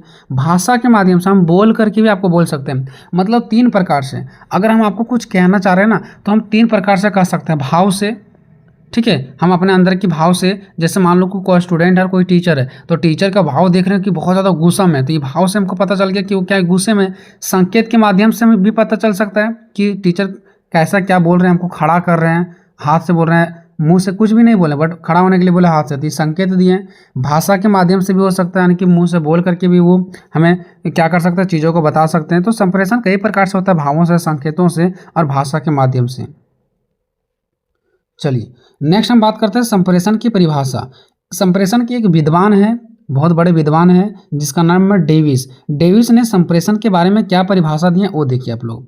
संप्रेषण एक दूसरे के मध्य सूचना के आदान प्रदान करने और समझने की प्रक्रिया है। इनका कहना है ना कि जो संप्रेषण है ना, वो एक दूसरे के माध्यम से है ना, एक दूसरे के मध्य, यानी हमारे और आपके मध्य जो है ना, वो सूचना का आदान प्रदान है। यानी एक व्यक्ति से दूसरे व्यक्ति में सूचना का क्या होता है, आदान प्रदान होता है, और एक समझने की प्रक्रिया है। मान लो कोई भी विचार हम आपको आप तक पहुंचा रहे हैं, तो आप उसको समझेंगे ना, तो जो सूचना होती है ना, वो दो व्यक्तियों के मध्य क्या होता है, आदान प्रदान होता है, और लोग उसे क्या करते हैं, समझते हैं, और ये समझने की प्रक्रिया है। ठीक है, चलिए ये हो गया इसका परिभाषा। तो अभी तक हम लोगों ने देखा दोस्तों कि संप्रेषण का अर्थ क्या है और संप्रेषण की परिभाषा क्या है। अब हम लोग जानने का प्रयास करेंगे कि संप्रेषण की प्रक्रिया, यानी संप्रेषण होता कैसे है। यानी जो हम बोल रहे हैं वो आप सुन रहे हैं, ठीक है, फिर आप सुन रहे हैं तो आप कुछ ना कुछ तो फीडबैक जरूर देंगे ना, कि हाँ आप अच्छा बोले, गलत बोले, हमें उचित लगा।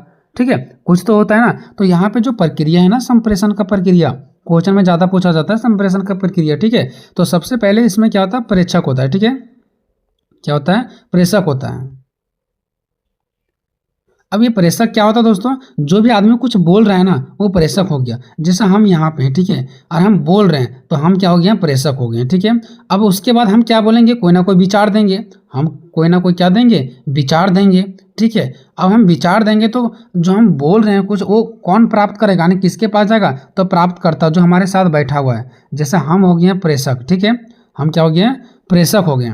और हम जो अपने विचार देंगे, किसको देंगे, प्राप्तकर्ता को, यानी जो व्यक्ति हमारे सामने बैठा हुआ है, तो हमारे विचार को क्या करेगा, प्राप्त करेगा। उसके बाद वो क्या करेगा, प्रतिपुष्टि करेगा, मतलब वो फीडबैक देगा, वो हमें बताएगा कि हाँ जो आप बोले वो सही है कि गलत है। तो इस प्रकार से संप्रेषण की प्रक्रिया यहाँ से यहाँ तक होता है। ठीक है, सबसे पहले इसमें क्या आ गया, प्रेषक। तो विचारों या संदेशों को भेजने वाला प्रेषक कहलाता है, जो विचार को या संदेश को भेजता है। जैसे हम आप तक कुछ भेज रहे हैं, तो वो हो गया हमारा प्रेषक। जो भी मेरे मन में विचार आया, कुछ क्वेश्चन आया, तो जो मैं आपको पूछ रहा हूँ, बोल रहा हूँ, ये हमारा क्या होता है, प्रेषक होता है। ठीक है, उसके बाद विचार। तो देखिए हम आप तो आपको कुछ ना कुछ विचार ही देंगे ना, तो संदेश भेजने से पहले प्रेषक के मन में जो चल रहा होता है, ठीक है, जिसे वो दूसरे व्यक्ति तक पहुंचाना चाहता है, वही विचार है। मतलब हम जो हैं प्रेषक हैं, हम आप तक कुछ विचार को पहुंचाना चाहते हैं, तो हम आपको पहुंचाने से पहले हमारे मन में कुछ ना कुछ विचार आएगा।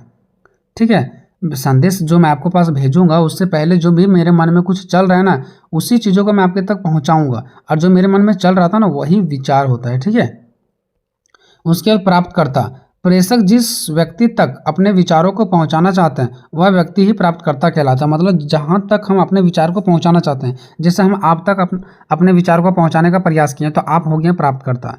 अगर मैं किसी दूसरे व्यक्ति के पास पहुंचाने का प्रयास किया, तो वो हो गया प्राप्तकर्ता। ने जो मेरा कथन को सुन रहा है, जो मेरा विचार को सुन रहा है और वो प्राप्त कर रहा है, वो हो गया प्राप्तकर्ता। उसके बाद प्रतिपुष्टि। और प्रतिपुष्टि कौन करता है, आप करेंगे, क्योंकि मैं आपको सुनाया, अब आप हमें बताएंगे, अपना फीडबैक देंगे कि मैंने क्या गलत बोला, सही बोला, क्या है नहीं है सो। ठीक है, तो प्राप्तकर्ता जब प्रेषक द्वारा भेजे गए संदेश या विचार की पुष्टि कर देता है, इसी को संप्रेषण कहते हैं। जैसे हम हो गए, क्या हो गया, तो हम हो गए प्रेषक। हम क्या किए आप तक विचार को पहुंचाएं, तो आप हो गए प्राप्तकर्ता। तो आप हमें क्या करेंगे, जो मेरे द्वारा पहुंचाया गया संदेश था, विचार था, उसका पुष्टि करेंगे, जांच पड़ताल करेंगे कि क्या ये सही है कि गलत है, और फिर आप क्या करेंगे मुझे बताएंगे, फीडबैक देंगे। तो इस प्रकार से प्रक्रिया होता है दोस्तों संप्रेषण का। बात करते हैं संप्रेषण का प्रकार कि संप्रेषण के प्रकार क्या है। तो देखिए दोस्तों, संप्रेषण जो बेसिकली वो दो प्रकार के होते हैं, एक शाब्दिक और एक होता है हमारा अशाब्दिक। शाब्दिक का मतलब हो गया वैसा शब्द जो शब्द से पता चले। जैसे हम बोल रहे हैं कि राम पढ़ता है, तो यहाँ पे मेरा शब्द एक छुपा हुआ है, राम पढ़ता है। हम लिख देंगे कि राम पढ़ता है, तो वहाँ भी एक शब्द आपको नजर आएगा। लेकिन जो अशाब्दिक होता है, इसमें कुछ लिखा ही नहीं जाता है, बस संकेत के माध्यम से। जैसे गूंगे लोगों को देखे होंगे, वो कोई भी शब्द नहीं निकालते मुंह से कि खाओ जाओ, लेकिन करते हैं हाथ के माध्यम से कि मुझे खाना दो, मुंह में दिखा करके ऐसा करते हैं। ठीक है, तो कहीं ना कहीं ये सब जो चीज़ें हैं ना, वो शब्द के माध्यम से पता चलता है, और ये सब जो चीज़ें हैं वो बिना शब्द के पता चलता है, बस संकेत के माध्यम से, हाव भाव के माध्यम से। ठीक है, चलिए तो हम लोग बात करते हैं एक एक करके। ठीक है, तो संप्रेषण जो दो प्रकार के, एक शाब्दिक और एक अशाब्दिक। फिर शाब्दिक दो प्रकार के होते हैं, मौखिक लिखित, और जो अशाब्दिक हैं वो वाणी या ध्वनि संकेत, दूसरा आंखों की भाषा या मुख मुद्रा बोलो या स्पर्श करके बोलो, ये तीन प्रकार के होते हैं। ठीक है, अगर आप पूरा नहीं लिख पाएंगे तो बस इतना याद रखेंगे, वाणी, आंखों की भाषा और स्पर्श करके। बस वाणी मतलब जो हम लोग कुछ बोलते हैं, ठीक है, करके ऐसे। आंखों की भाषा, आंख से पता चल जाएगा कि गुस्सा रहा है कि क्या रहा है। स्पर्श करके कोई चीज़ों को छू करके भी पता लगाया जा सकता है। बाकी इधर का अगर ये आप डिफिकल्ट लग रहा है तो ये सबको छोड़ सकते हैं। ठीक है, चलिए एक एक करके बात करते हैं। पहला शाब्दिक संप्रेषण, दूसरा अशाब्दिक संप्रेषण। ठीक है, पहला बात करते हैं शाब्दिक संप्रेषण का। तो शाब्दिक संप्रेषण में सदैव भाषा का प्रयोग किया जाता है, इसमें भाषा का प्रयोग किया जाता है, बोला जाता है। इसमें शाब्दिक संप्रेषण में क्या होता है, इसमें भाषा का प्रयोग किया जाता है। जैसे मैंने अभी बोला कि कॉपी में हम लिख देंगे राम पढ़ता है, तो व्यक्ति पढ़ने वाला भी क्या करेगा, भाषा का ही प्रयोग करेगा। तो इसमें भाषा का प्रयोग होता है, और ये दो प्रकार के होते हैं, एक मौखिक एक लिखित। यानी एक हम आपको बोल करके भाषा बता सकते हैं, और एक भाषा को हम लिख करके आपको बता सकते हैं कि मैं क्या कहना चाह रहा हूँ। ठीक है, जैसे राम पढ़ता है हम बोल करके भी आपको बता सकते हैं, और हम इसी चीज़ों को लिख करके भी बता सकते हैं। ठीक है, तो ये हो गया हमारा शाब्दिक संप्रेषण। तो ये दो प्रकार के होते हैं, मौखिक और एक लिखित। ठीक है, मौखिक मतलब हो गया जो लिखा नहीं जाता, बस बोला जाता है। ठीक है, तो इस संप्रेषण में मौखिक रूप से वाणी द्वारा तथ्यों सूचनाओं का आदान प्रदान किया जाता है। यानी इस संप्रेषण में क्या होता है, मौखिक रूप से, यानी कि लिखा नहीं जाता बल्कि वाणी द्वारा, वाणी मतलब सिर्फ बोला जाता है, और बोल करके अपने तथ्यों को, सूचनाओं को एक जगह से दूसरे जगह किया जाता है, यानी बोल करके। मौखिक मतलब हो गया सिर्फ बोलना। इस विधि में संदेश देने वाला एवं संदेश ग्रहण करने वाला दोनों ही आमने सामने होते हैं। ठीक है, मौखिक मतलब तो बोलना। अब आपके जब आमने सामने कोई नहीं रहेगा तो आप किसको बोलेंगे, तो जब ये जो मौखिक संप्रेषण जब होता है ना, तो इसमें दोनों व्यक्ति, सुनने वाला भी और बोलने वाला, दोनों भी व्यक्ति जो होते हैं वो आमने सामने होते हैं। हम लिख देंगे तो बाद में कोई व्यक्ति अकेला भी पढ़ सकता है, हम पर्ची में लिख दिए उसको दे दिए तो अकेला भी पढ़ लेगा। लेकिन जब मौखिक संप्रेषण होता है, बोलने वाला होता है, जब यहाँ लिखा नहीं जाता है, तो दोनों व्यक्ति को आमने सामने होना पड़ता है। अब लिखित संप्रेषण देखिए, तो इस संप्रेषण में प्रेषक मतलब जो बोलने वाला है, वो अपनी बात को लिखित रूप से संदेश प्राप्तकर्ता के पास भेजता है, यानी वो लिख करके प्राप्तकर्ता के पास, यानी कि हम आपके पास क्या करेंगे, भेजेंगे।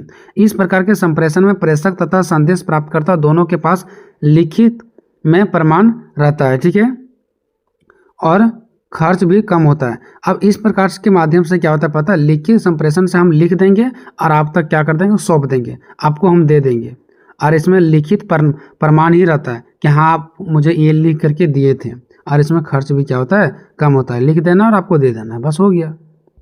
तो इसमें लिखित संप्रेषण होता है। नेक्स्ट अशाब्दिक संप्रेषण, तो इसमें भाषा का प्रयोग नहीं किया जाता है, इसमें वाणी, संकेतों से, आँखों से, मुंह के हाव भाव से एवं स्पर्श संपर्क आदि के माध्यम से क्या होता है, पता चलता है। ठीक है, जैसे देखिए वाणी जो ऐसा नहीं होता ये वाला, ठीक है, वाणी या संकेत ध्वनिक संप्रेषण होता है। आंखों की भाषा या मुख मुद्रा बोलो, स्पर्श करके बोलो। ठीक है, तो इस एक करके देखते हैं। सबसे पहले वाणी वाला देखते हैं। ठीक है, तो इस संप्रेषण में विचारों, भावनाओं की जो अभिव्यक्ति होता है ना, वो छोटे छोटे समूहों में आमने सामने रखकर वाणी द्वारा किया जाता है। इसमें वाणी के द्वारा किया जाता है। जैसा आप लोग बहुत सारे लोग हैं वहाँ पे, और हम बोलेंगे खाना दो, ऐसे करके। ठीक है, तो ये हो गया वाणी के द्वारा। जैसे वार्ता के बीच हाँ हाँ हाँ ऐसे करके। ठीक है, तो ये जो मुंह के द्वारा जो पता चलता है, ठीक है, या तो मुस्कराना या जोर से बोलना ऐसे करके, या चीखना, घिघियाना, ठीक है, यही सब चीज़ों के माध्यम से पता चलता है। ठीक है, हम स्पष्ट नहीं बोलेंगे जोर से, अरे यहाँ आओ, इससे तो हमारा भाषा का प्रयोग हो गया, भाषा नहीं, जोर से ऐसे बोलेंगे। ठीक है, अब बी का बात करते हैं यहाँ पे, आँखों की भाषा। आँख की भाषा से भी पता लगा लेंगे कि वो गुस्से में है कि नहीं है सो। ठीक है, तो व्यक्तिगत संप्रेषण में आँखों एवं मुंह के हाव भावों को बहुत महत्वपूर्ण माना गया है, यानी कि आँख को और आपके चेहरा के, मुंह मतलब चेहरा, ठीक है, इसके माध्यम से भी पता चल सकता है कि आप क्या बोलना चाह रहे हैं। कक्षा में जो अध्यापक होते हैं ना, छात्रों की मनोदशा और आँखों की भाषा को पढ़ लेते हैं, उसकी मनोदशा कैसा है, आँखों से उनका मनोदशा को क्या कर लेते हैं, उसकी भाषा को क्या बोलना चाह रहे हैं वो कैसे हैं वो पढ़ लेते हैं। ठीक है, मुख मुद्रा के माध्यम से भय क्रोध, मुख मुद्रा मतलब वो चेहरा, ठीक है, चेहरा के माध्यम से पता चलता है कि भय क्रोध प्रसन्नता शौक आश्चर्य आदि का संप्रेषण सरल हो जाता है। मतलब क्या होता है ना कि आपके फेस के माध्यम से पता चल जाता है कि आपके अंदर भय है, कि क्रोध की भावना है, कि प्रसन्नता यानी कि खुश हैं, कि शौक है यानी कि दुख हैं, या किस टाइप से आप हैं, ये आपके चेहरा के माध्यम से पता चल जाता है। नेक्स्ट है स्पर्श करके, छू करके। तो जो अंधे होते हैं वो छू करके ही पता करते हैं ना, तो स्पर्श के माध्यम से व्यक्ति अपने भावनाओं या विचारों को अभिव्यक्त करने में सफल हो जाते हैं। हाथ मिलते हैं तो पता चल जाता है कि दोस्ती का हाथ है या दुश्मनी का।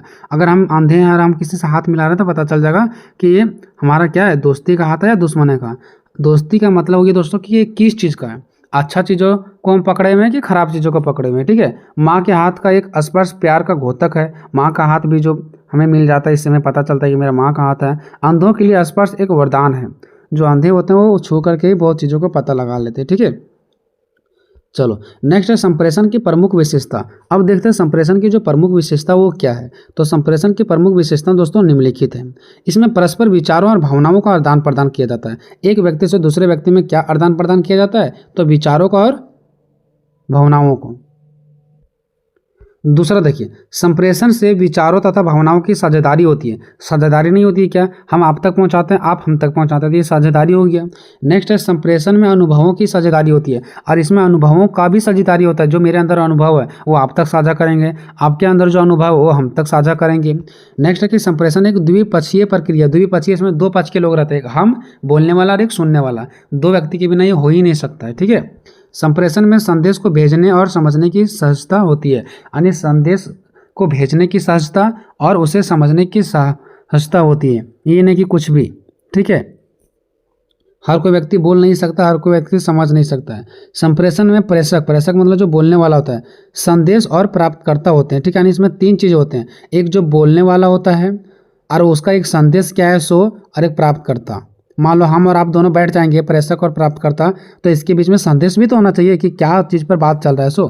तो इसमें तीन चीज़ होता है। ठीक है, नेक्स्ट है संप्रेषण एक निरंतर प्रक्रिया, ये कभी रुकता नहीं है, ये हमेशा होते रहता है। संप्रेषण जो है वो हर स्थान पर चलती रहती है। आप दोनों देखे होंगे कि कहीं भी दो व्यक्ति अगर बैठे हुए हैं तो संप्रेषण चलता रहता है, ये नहीं कि वो गूंगे जैसे बैठे रहते हैं। ठीक है, तो ये निरंतर चलने वाली क्या है, प्रक्रिया, और हर स्थान पर चलने वाली प्रक्रिया है। इस प्रकार से नेक्स्ट क्वेश्चन की ओर बढ़ते हैं, संप्रेषण की अवधारणा और महत्व का वर्णन करें। अब देखिए दोस्तों, संप्रेषण की अवधारणा और महत्व में भी जो हम इसके पहले अभी पढ़े थे क्वेश्चन, संप्रेषण किसे कहते हैं, ठीक है, वो भी आपको इसमें देखने को मिलेगा। क्यों, क्योंकि संप्रेषण से कोई भी क्वेश्चन आ जाए, अर्थ और परिभाषा आपको लिखना ही लिखना पड़ेगा। तो इसमें भी हम लोग अर्थ परिभाषा देखे थे और इसमें भी अर्थ परिभाषा देखेंगे, उसके बाद फिर अवधारणा और महत्व को देखेंगे। ठीक है, संप्रेषण की अवधारणा और इसके महत्व का क्या करना, आपको वर्णन करना है। देखिए दोस्तों, ये जो अवधारणा होता है ना, इसका मतलब ही होता है इसका अर्थ आपको बताना है। ठीक है, तो चाहे संप्रेषण के अर्थ दे दे, परिभाषा दे दे, या तो फिर अवधारणा दे दे, बात सेम ही पड़ता है। तो इस वीडियो में हम देखने वाले हैं संप्रेषण की अवधारणा। अवधारणा मतलब अर्थ, परिभाषा, ठीक है, और फिर इसका महत्व का वर्णन करें, ये हम देखने वाले हैं इस वीडियो में। सबसे पहले बात करते हैं संप्रेषण का अर्थ। तो देखिए दोस्तों, जो संप्रेषण है ना, वो एक लैटिन भाषा के कम्युनिस शब्द से बना है। संप्रेषण एक लैटिन भाषा किससे बना है, कम्युनिस शब्द से बना है। अगर आप इतना ही लिख दोगे ना तो एग्जामिनर बहुत ज़्यादा खुश हो जाएगा और नीचे हो सकता ना भी पढ़े और आपको नंबर दे दे। ठीक है, तो संप्रेषण लैटिन भाषा के कम्युनिस शब्द से बना है, जिसका अर्थ होता है लेना या देना। अब कोई चीज़ें लेना देना नहीं कि मैं आपको कुछ खाने वाला दे दिया, नहीं। जैसे हम आपको कुछ बोल रहे हैं, मतलब आपको मैं दे रहा हूँ, आप कुछ बोल रहे हैं, हम सुन रहे हैं, तो वही लेना और देना हो गया यहाँ पे। ठीक है, चलिए और भी आगे बात करते हैं। इस प्रकार से संप्रेषण का अर्थ है किसी व्यक्ति द्वारा किसी सूचना, भावनाओं या विचारों को एक व्यक्ति से दूसरे व्यक्ति तक पहुँचाना। देखिए, मान लो कि कोई सूचना है, क्या है, कोई सूचना है, कोई भावना है मेरे अंदर, कोई मेरे अंदर विचार है, तो हम दूसरे से शेयर करेंगे, दूसरे के पास, आपके पास शेयर करेंगे, आपको बताएंगे। तो वही चीज़ किसी भी व्यक्ति के द्वारा कोई भी सूचना हो, कोई भी भावना हो, कोई भी विचार हो, को एक व्यक्ति से दूसरे व्यक्ति तक पहुंचाना, यानी ये जो मेरा विचार है, मेरा भावना है, ठीक है, इसको हम कहाँ तक पहुंचाएंगे, दूसरा व्यक्ति तक पहुंचाएंगे ना, तो यही हमारा क्या कहलाएगा, संप्रेषण कहलाएगा। ठीक है, यानी सूचना, इस पूरे क्वेश्चन में बस आपको याद रखना, सूचना, विचार और भावना, यही सब चीज़ों को हम एक जगह से दूसरे जगह पहुंचाने का काम करते हैं, यही हमारा संप्रेषण कहलाता है। ठीक है, अगर सरल शब्दों में बात करें तो अपने विचारों को, अपने सूचनाओं को या अपने भावनाओं का आदान प्रदान करना मतलब अपने जो मेरे अंदर सूचना है, भावना है, उसको हम दूसरे व्यक्ति तक, और दूसरा व्यक्ति का जो विचार भावना वो हम तक, यानी आदान प्रदान का ये क्या है, जो हम लोग आदान प्रदान करते हैं ना एक दूसरे से, वही हमारा क्या कहलाता है, तो संप्रेषण कहलाता है। किसका आदान प्रदान करना, तो विचारों का, सूचनाओं का, भावनाओं का। ठीक है, आगे देखिए दोस्तों, संप्रेषण एक ऐसी प्रक्रिया है जो दो या दो से अधिक लोगों के बीच घटती है। अगर दो लोग नहीं रहेंगे तो संप्रेषण होगा ही नहीं, हम किसको सुनाएंगे, तो कम से कम दो लोग, या तो दो लोग से अधिक भी हो सकते हैं, कोई ज़रूरी नहीं कि दो ही लोग रहेंगे, लेकिन कम से कम दो लोगों की इसमें ज़रूरत होता ही होता है। ठीक है, नेक्स्ट है, संप्रेषण कई प्रकार से किया जा सकता है। संप्रेषण मतलब जो हमारे अंदर की कोई भी विचार भावना है, उसको हम आप तक कैसे पहुँचा सकते हैं, तो इसका अलग अलग माध्यम है। भाव से, आप मेरे भाव से समझ जाएंगे कि मैं आपको क्या कहना चाह रहे हैं। ठीक है, संकेत के माध्यम से हम आपको संकेत देंगे, हाथ के माध्यम से बोलेंगे ऐसे ऐसे, ठीक है, यानी ऊपर खड़ा होने के लिए बोलेंगे हाथ के माध्यम से, तो आप समझ जाएंगे कि हमको संकेत मिल रहा है खड़ा होने का, तो हम खड़ा हो जाएंगे। भाषा के माध्यम से हम बोल करके भी आपको बोल सकते हैं, मतलब 3 प्रकार से। अगर हम आपको कुछ कहना चाह रहे हैं ना, तो हम 3 प्रकार से कह सकते हैं। भाव से, ठीक है, हम अपने अंदर की भाव से, जैसे मान लो कोई स्टूडेंट है, कोई टीचर है, तो टीचर का भाव देख रहे हैं कि बहुत ज़्यादा गुस्सा में है, तो ये भाव से हमको पता चल गया कि वो क्या गुस्से में। संकेत के माध्यम से हमें भी पता चल सकता है कि टीचर कैसा क्या बोल रहे हैं, हमको खड़ा कर रहे हैं, हाथ से बोल रहे हैं, मुंह से कुछ भी नहीं बोले, बट खड़ा होने के लिए बोले हाथ से, तो ये संकेत दिए हैं। भाषा के माध्यम से भी हो सकता है, यानी कि मुँह से बोल करके भी वो हमें क्या कर सकता है, चीज़ों को बता सकते हैं। तो संप्रेषण कई प्रकार से होता है, भावों से, संकेतों से और भाषा के माध्यम से। चलिए नेक्स्ट हम बात करते हैं संप्रेषण की परिभाषा। संप्रेषण की एक विद्वान है, बहुत बड़े विद्वान है, जिसका नाम है डेविस। डेविस ने संप्रेषण के बारे में क्या परिभाषा दी है वो देखिए आप लोग। संप्रेषण एक दूसरे के मध्य सूचना के आदान प्रदान करने और समझने की प्रक्रिया है। इनका कहना है ना कि जो संप्रेषण है ना, एक दूसरे के माध्यम से है ना, एक दूसरे के मध्य, यानी हमारे और आपके मध्य जो है ना, वो सूचना का आदान प्रदान है, यानी एक व्यक्ति से दूसरे व्यक्ति में सूचना का क्या होता है, आदान प्रदान होता है, और एक समझने की प्रक्रिया है। मान लो कोई भी विचार हम आप तक पहुंचा रहे हैं, तो आप उसको समझेंगे ना, तो जो सूचना होती है ना, वो दो व्यक्तियों के मध्य क्या होता है, आदान प्रदान होता है, और लोग उसे क्या करते हैं, समझते हैं, और ये समझने की प्रक्रिया है। ठीक है, चलिए ये हो गया इसका परिभाषा। तो अभी तक हम लोगों ने देखा दोस्तों कि संप्रेषण का अर्थ क्या है और संप्रेषण की परिभाषा क्या है। अब हम लोग जानने का प्रयास करेंगे कि संप्रेषण की प्रक्रिया, यानी संप्रेषण होता कैसे है, यानी जो हम बोल रहे हैं वो आप सुन रहे हैं, ठीक है, फिर आप सुन रहे हैं तो आप कुछ ना कुछ तो फीडबैक जरूर देंगे ना, कि हाँ आप अच्छा बोले, गलत बोले, हमें उचित लगा, ठीक है, कुछ तो होता है ना। तो यहाँ पे जो प्रक्रिया है ना, संप्रेषण का प्रक्रिया, क्वेश्चन में ज़्यादा पूछा जाता है संप्रेषण का प्रक्रिया। ठीक है, तो सबसे पहले इसमें क्या होता है, प्रेषक होता है। ठीक है, क्या होता है, प्रेषक होता है। अब ये प्रेषक क्या होता है दोस्तों, जो भी आदमी कुछ बोल रहा है ना, वो प्रेषक हो गया। जैसे हम यहाँ पे हैं, ठीक है, और हम बोल रहे हैं, तो हम क्या हो गए, प्रेषक हो गए। ठीक है, अब उसके बाद हम क्या बोलेंगे, कोई ना कोई विचार देंगे, हम कोई ना कोई क्या देंगे, विचार देंगे। ठीक है, अब हम विचार देंगे तो जो हम बोल रहे हैं कुछ, वो कौन प्राप्त करेगा, यानी किसके पास जाएगा, तो प्राप्त करता जो हमारे साथ बैठा हुआ है। जैसे हम हो गए प्रेषक, ठीक है, हम क्या हो गए, प्रेषक हो गए। और हम जो अपने विचार देंगे, किसको देंगे, प्राप्तकर्ता को, यानी जो व्यक्ति हमारे सामने बैठा हुआ है, तो वो हमारे विचार को क्या करेगा, प्राप्त करेगा। उसके बाद वो क्या करेगा, प्रतिपुष्टि करेगा, मतलब वो फीडबैक देगा, वो हमें बताएगा कि हाँ जो आप बोले वो सही है कि गलत है। तो इस प्रकार से संप्रेषण की प्रक्रिया यहाँ से यहाँ तक होता है। ठीक है, सबसे पहले इसमें क्या आ गया, प्रेषक। तो विचारों या संदेशों को भेजने वाला प्रेषक कहलाता है, जो विचार को या संदेश को भेजता है। जैसे हम आप तक कुछ भेज रहे हैं, तो वो हो गया हमारा प्रेषक। जो भी मेरे मन में विचार आया, कुछ क्वेश्चन आया, तो जो मैं आपको पूछ रहा हूँ, बोल रहा हूँ, ये हमारा क्या होता है, प्रेषक होता है। ठीक है, उसके बाद विचार। तो देखिए हम आप तो आपको कुछ ना कुछ विचार ही देंगे ना, तो संदेश भेजने से पहले प्रेषक के मन में जो चल रहा होता है, ठीक है, जिसे वो दूसरे व्यक्ति तक पहुंचाना चाहता है, वही विचार है। मतलब हम जो हैं प्रेषक हैं, हम आप तक कुछ विचार को पहुंचाना चाहते हैं, तो हम आपको पहुंचाने से पहले हमारे मन में कुछ ना कुछ विचार आएगा, ठीक है।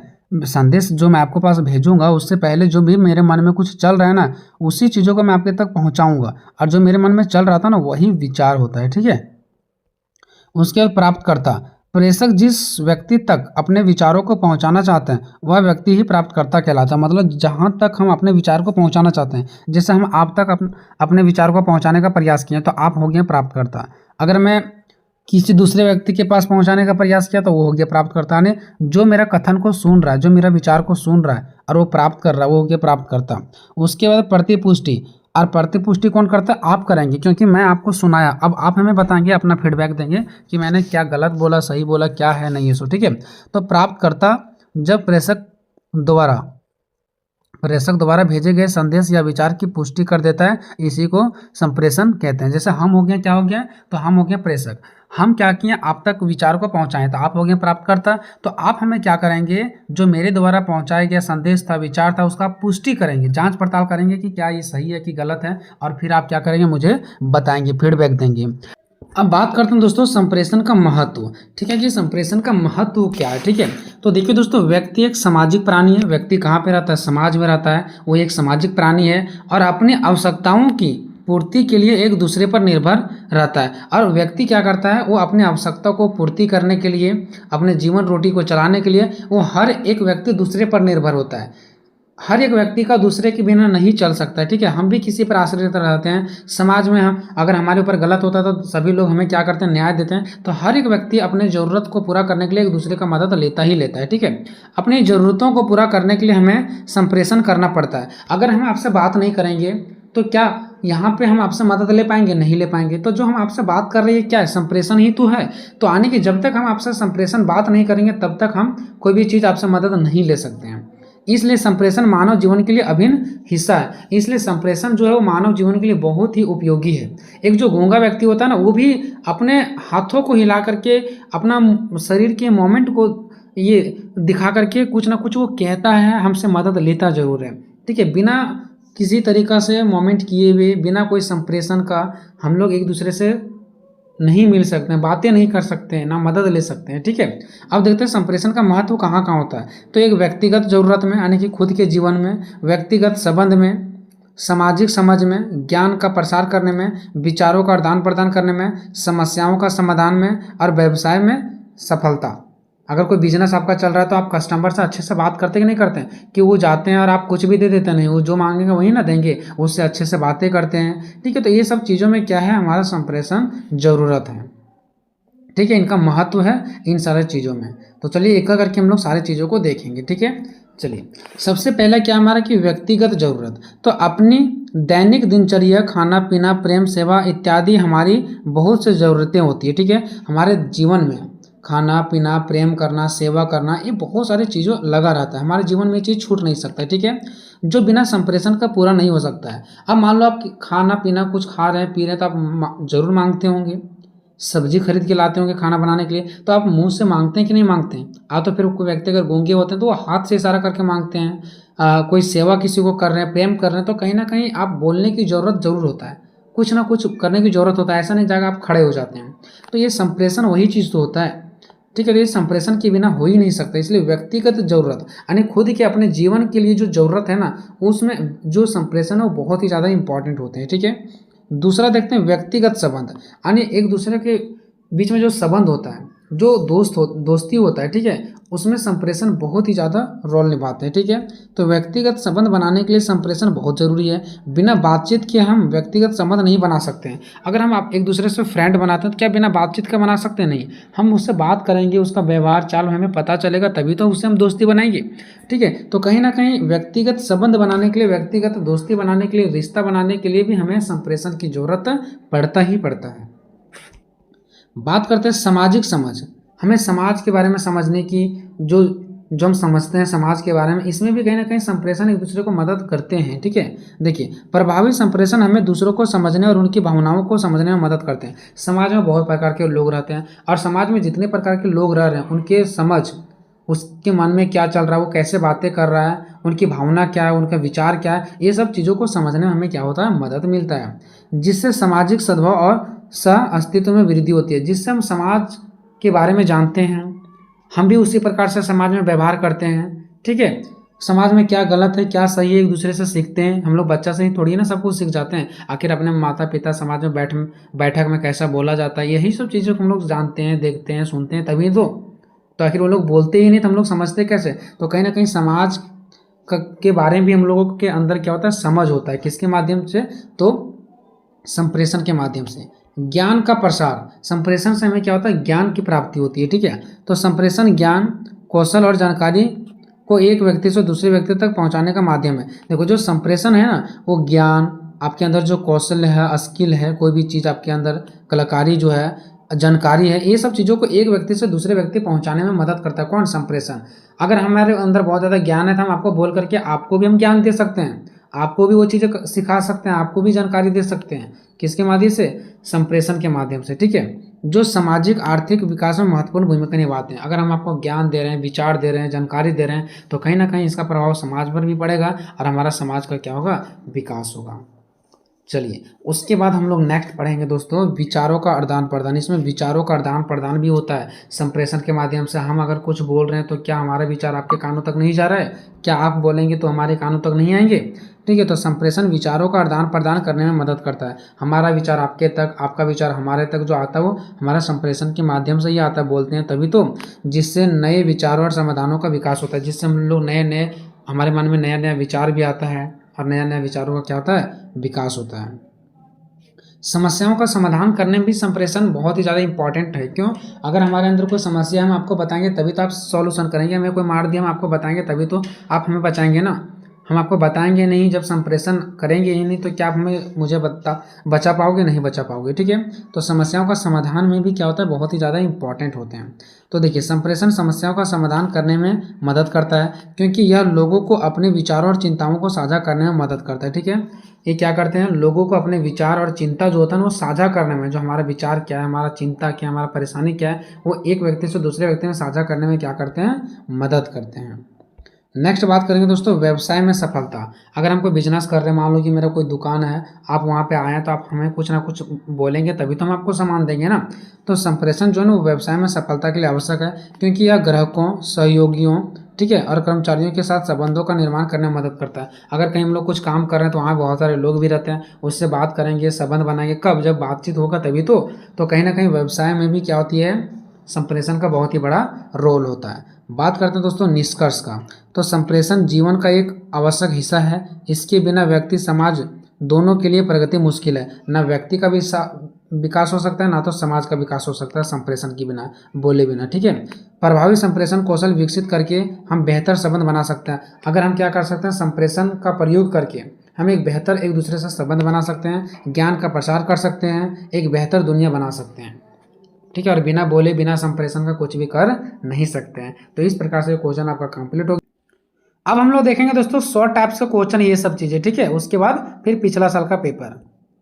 मुहावरे का मतलब क्या होता है, तो यहाँ पे देखिए हमें टोटल पढ़ करके आपको बताऊंगा। ठीक है, आपको देखते हुए जाना है और इसमें आपको ज़्यादा रट्टा मारने की ज़रूरत नहीं है। ठीक है, आप लोग एक बार पढ़ोगे ना तो इजीली आप लोग को आराम से क्या हो जाएगा, समझ में आ जाएगा। ठीक है, देखिए पहला क्या है, अंगूठा चूमना, इसका मतलब था खुशामद करना। दूसरा है आंखें थकना, प्रतीक्षा में निराश होना। तीसरा है कलेजा निकाल कर रख देना, अति प्रिय वस्तु अप्रिय कर देना। चौथा है खून सुखाना, अधिक डर जाना। पांचवा है गाल बजाना, डिंग मारना। छठा आंसू पोंछना, यहाँ पोंछना लिखा हुआ है, देखो यहाँ पे। ठीक है, धीरज बांधना। सातवां है उंगली उठाना, निंदा होना। आठवां है ओठ सूखना, प्यास लगना। 9 है कान खोलना, सावधान करना। 10वां है गर्दन पर सवार होना, पीछा ना छोड़ना। दांतें खट्टे करना, पस्त करना। ये सब आपको पढ़ के ही समझ में आ जाएगा। ठीक है, नाक काटना, इज्जत जाना।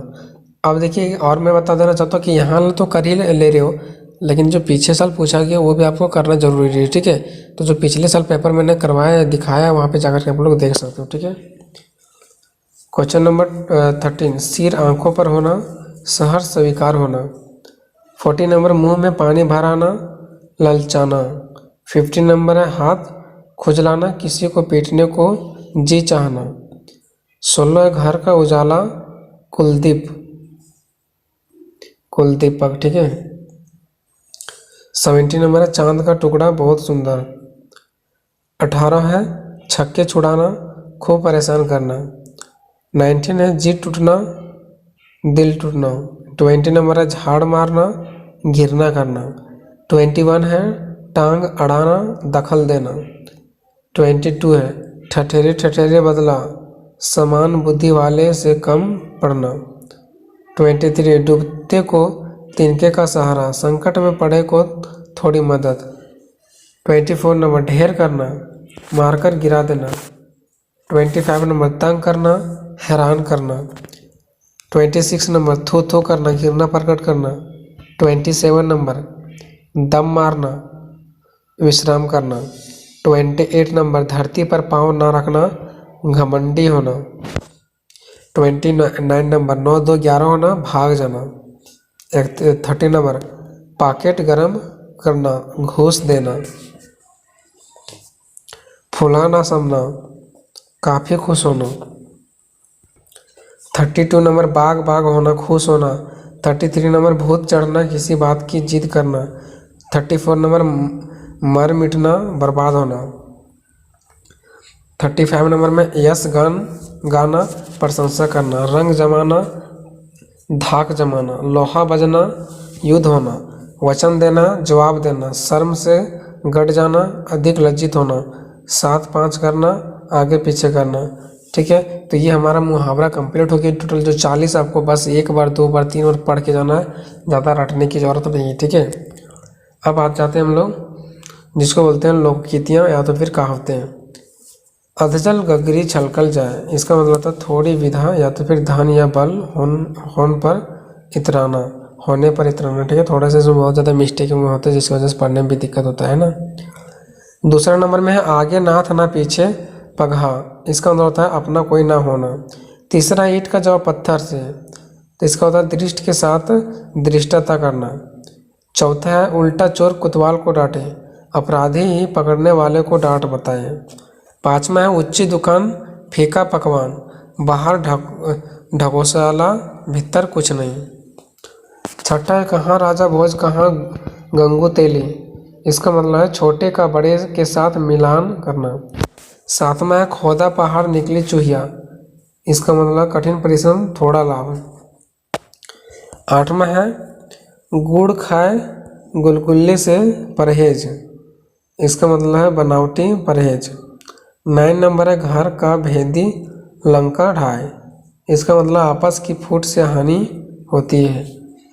10 नंबर है ठठेरे ठठेरे बदलौल, इसका मतलब होता है चालक को चालक से कम पड़ना।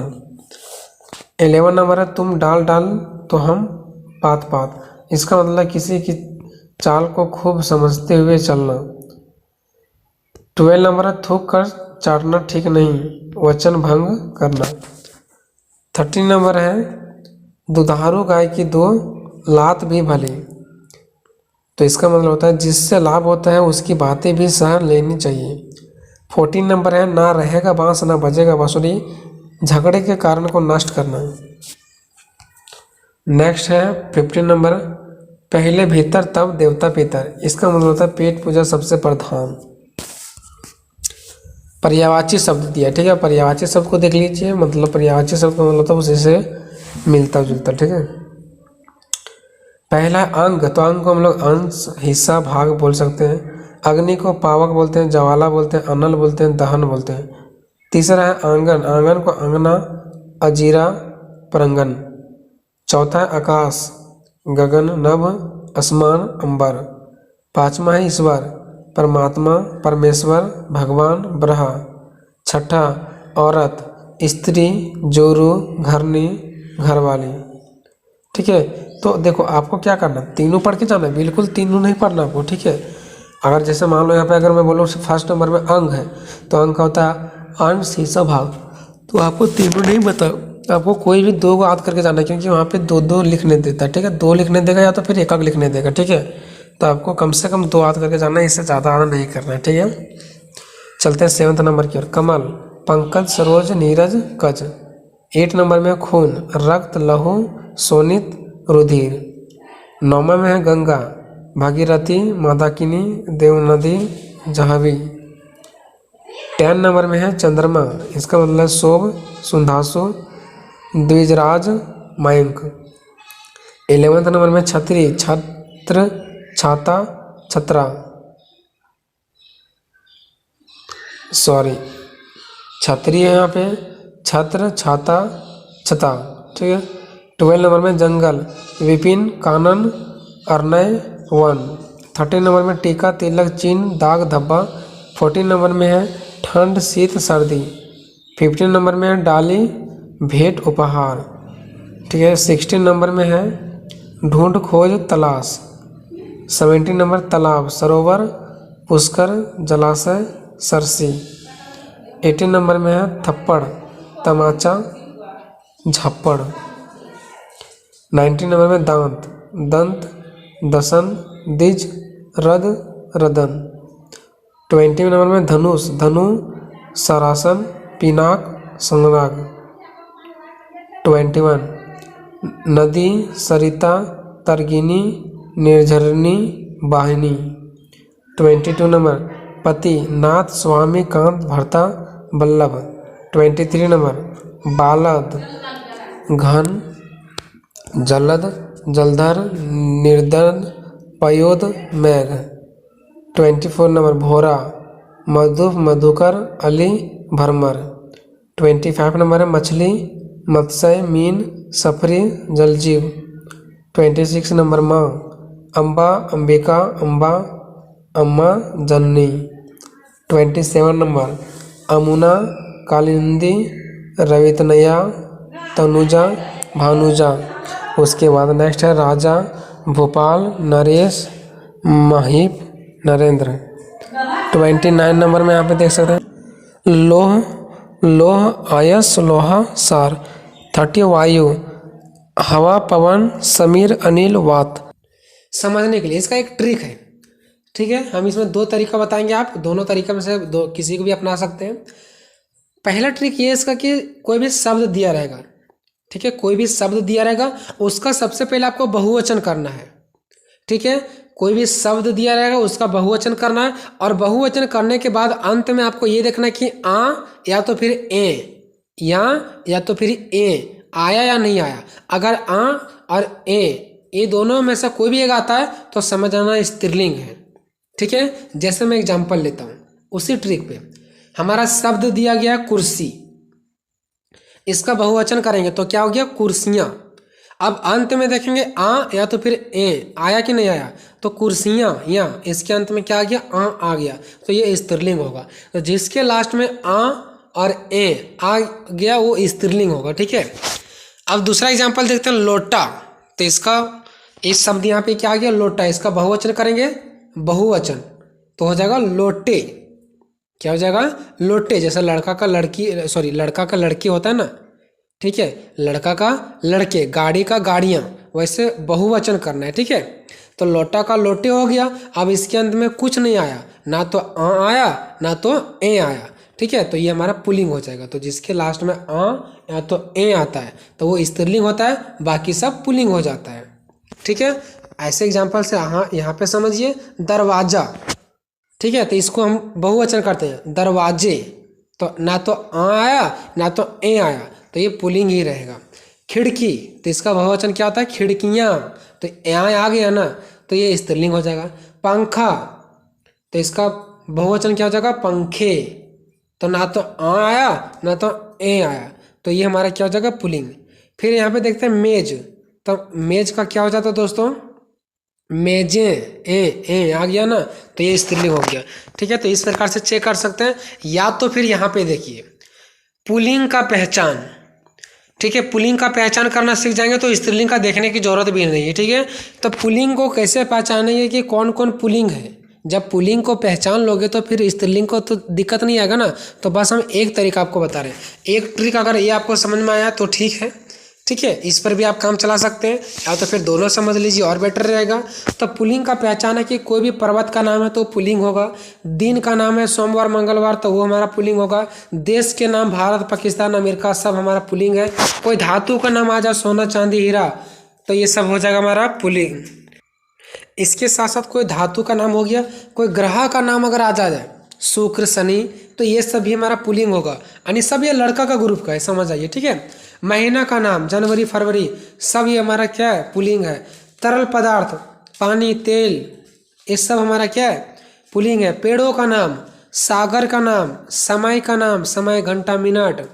कोई प्राणीवाचक शब्द आ गया जैसे भेड़िया खरगोश मच्छर।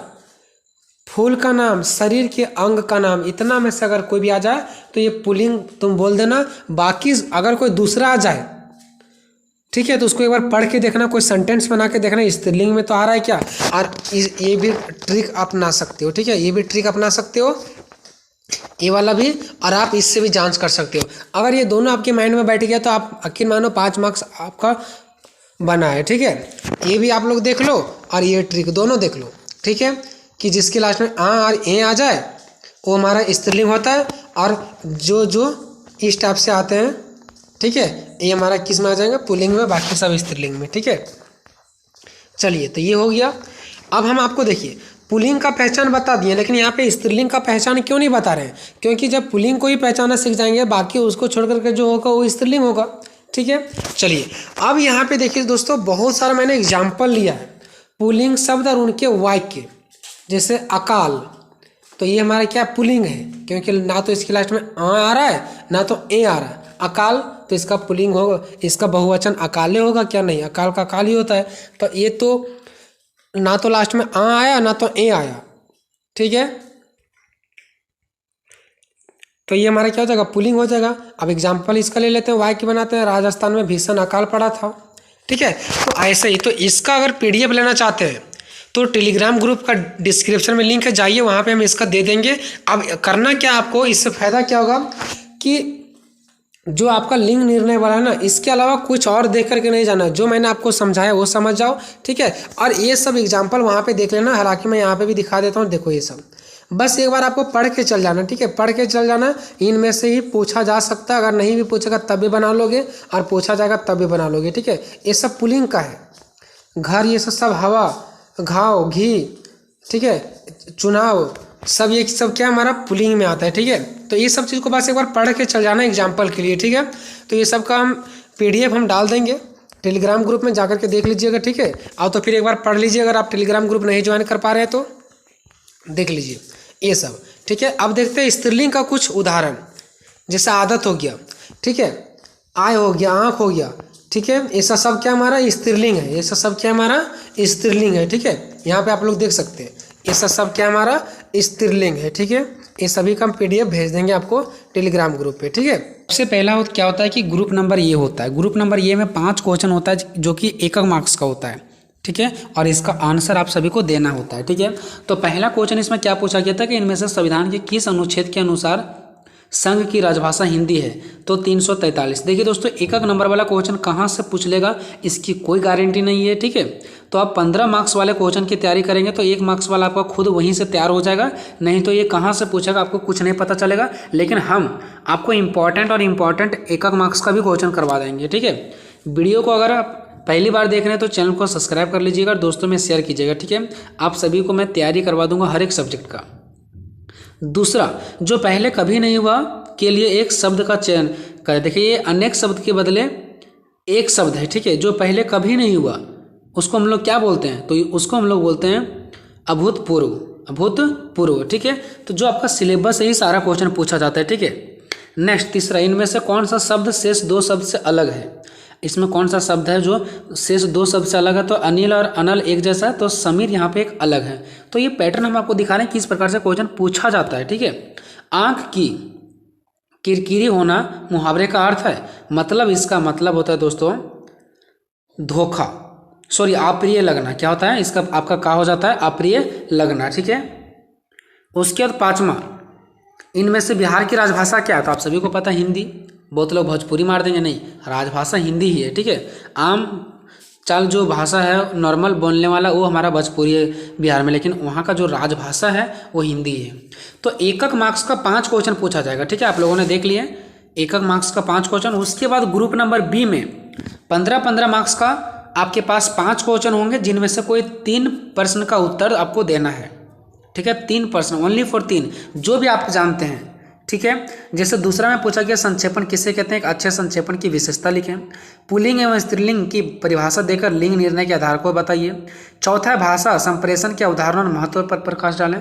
5वां है समास किसे कहते हैं और उदाहरण सहित लिखिए।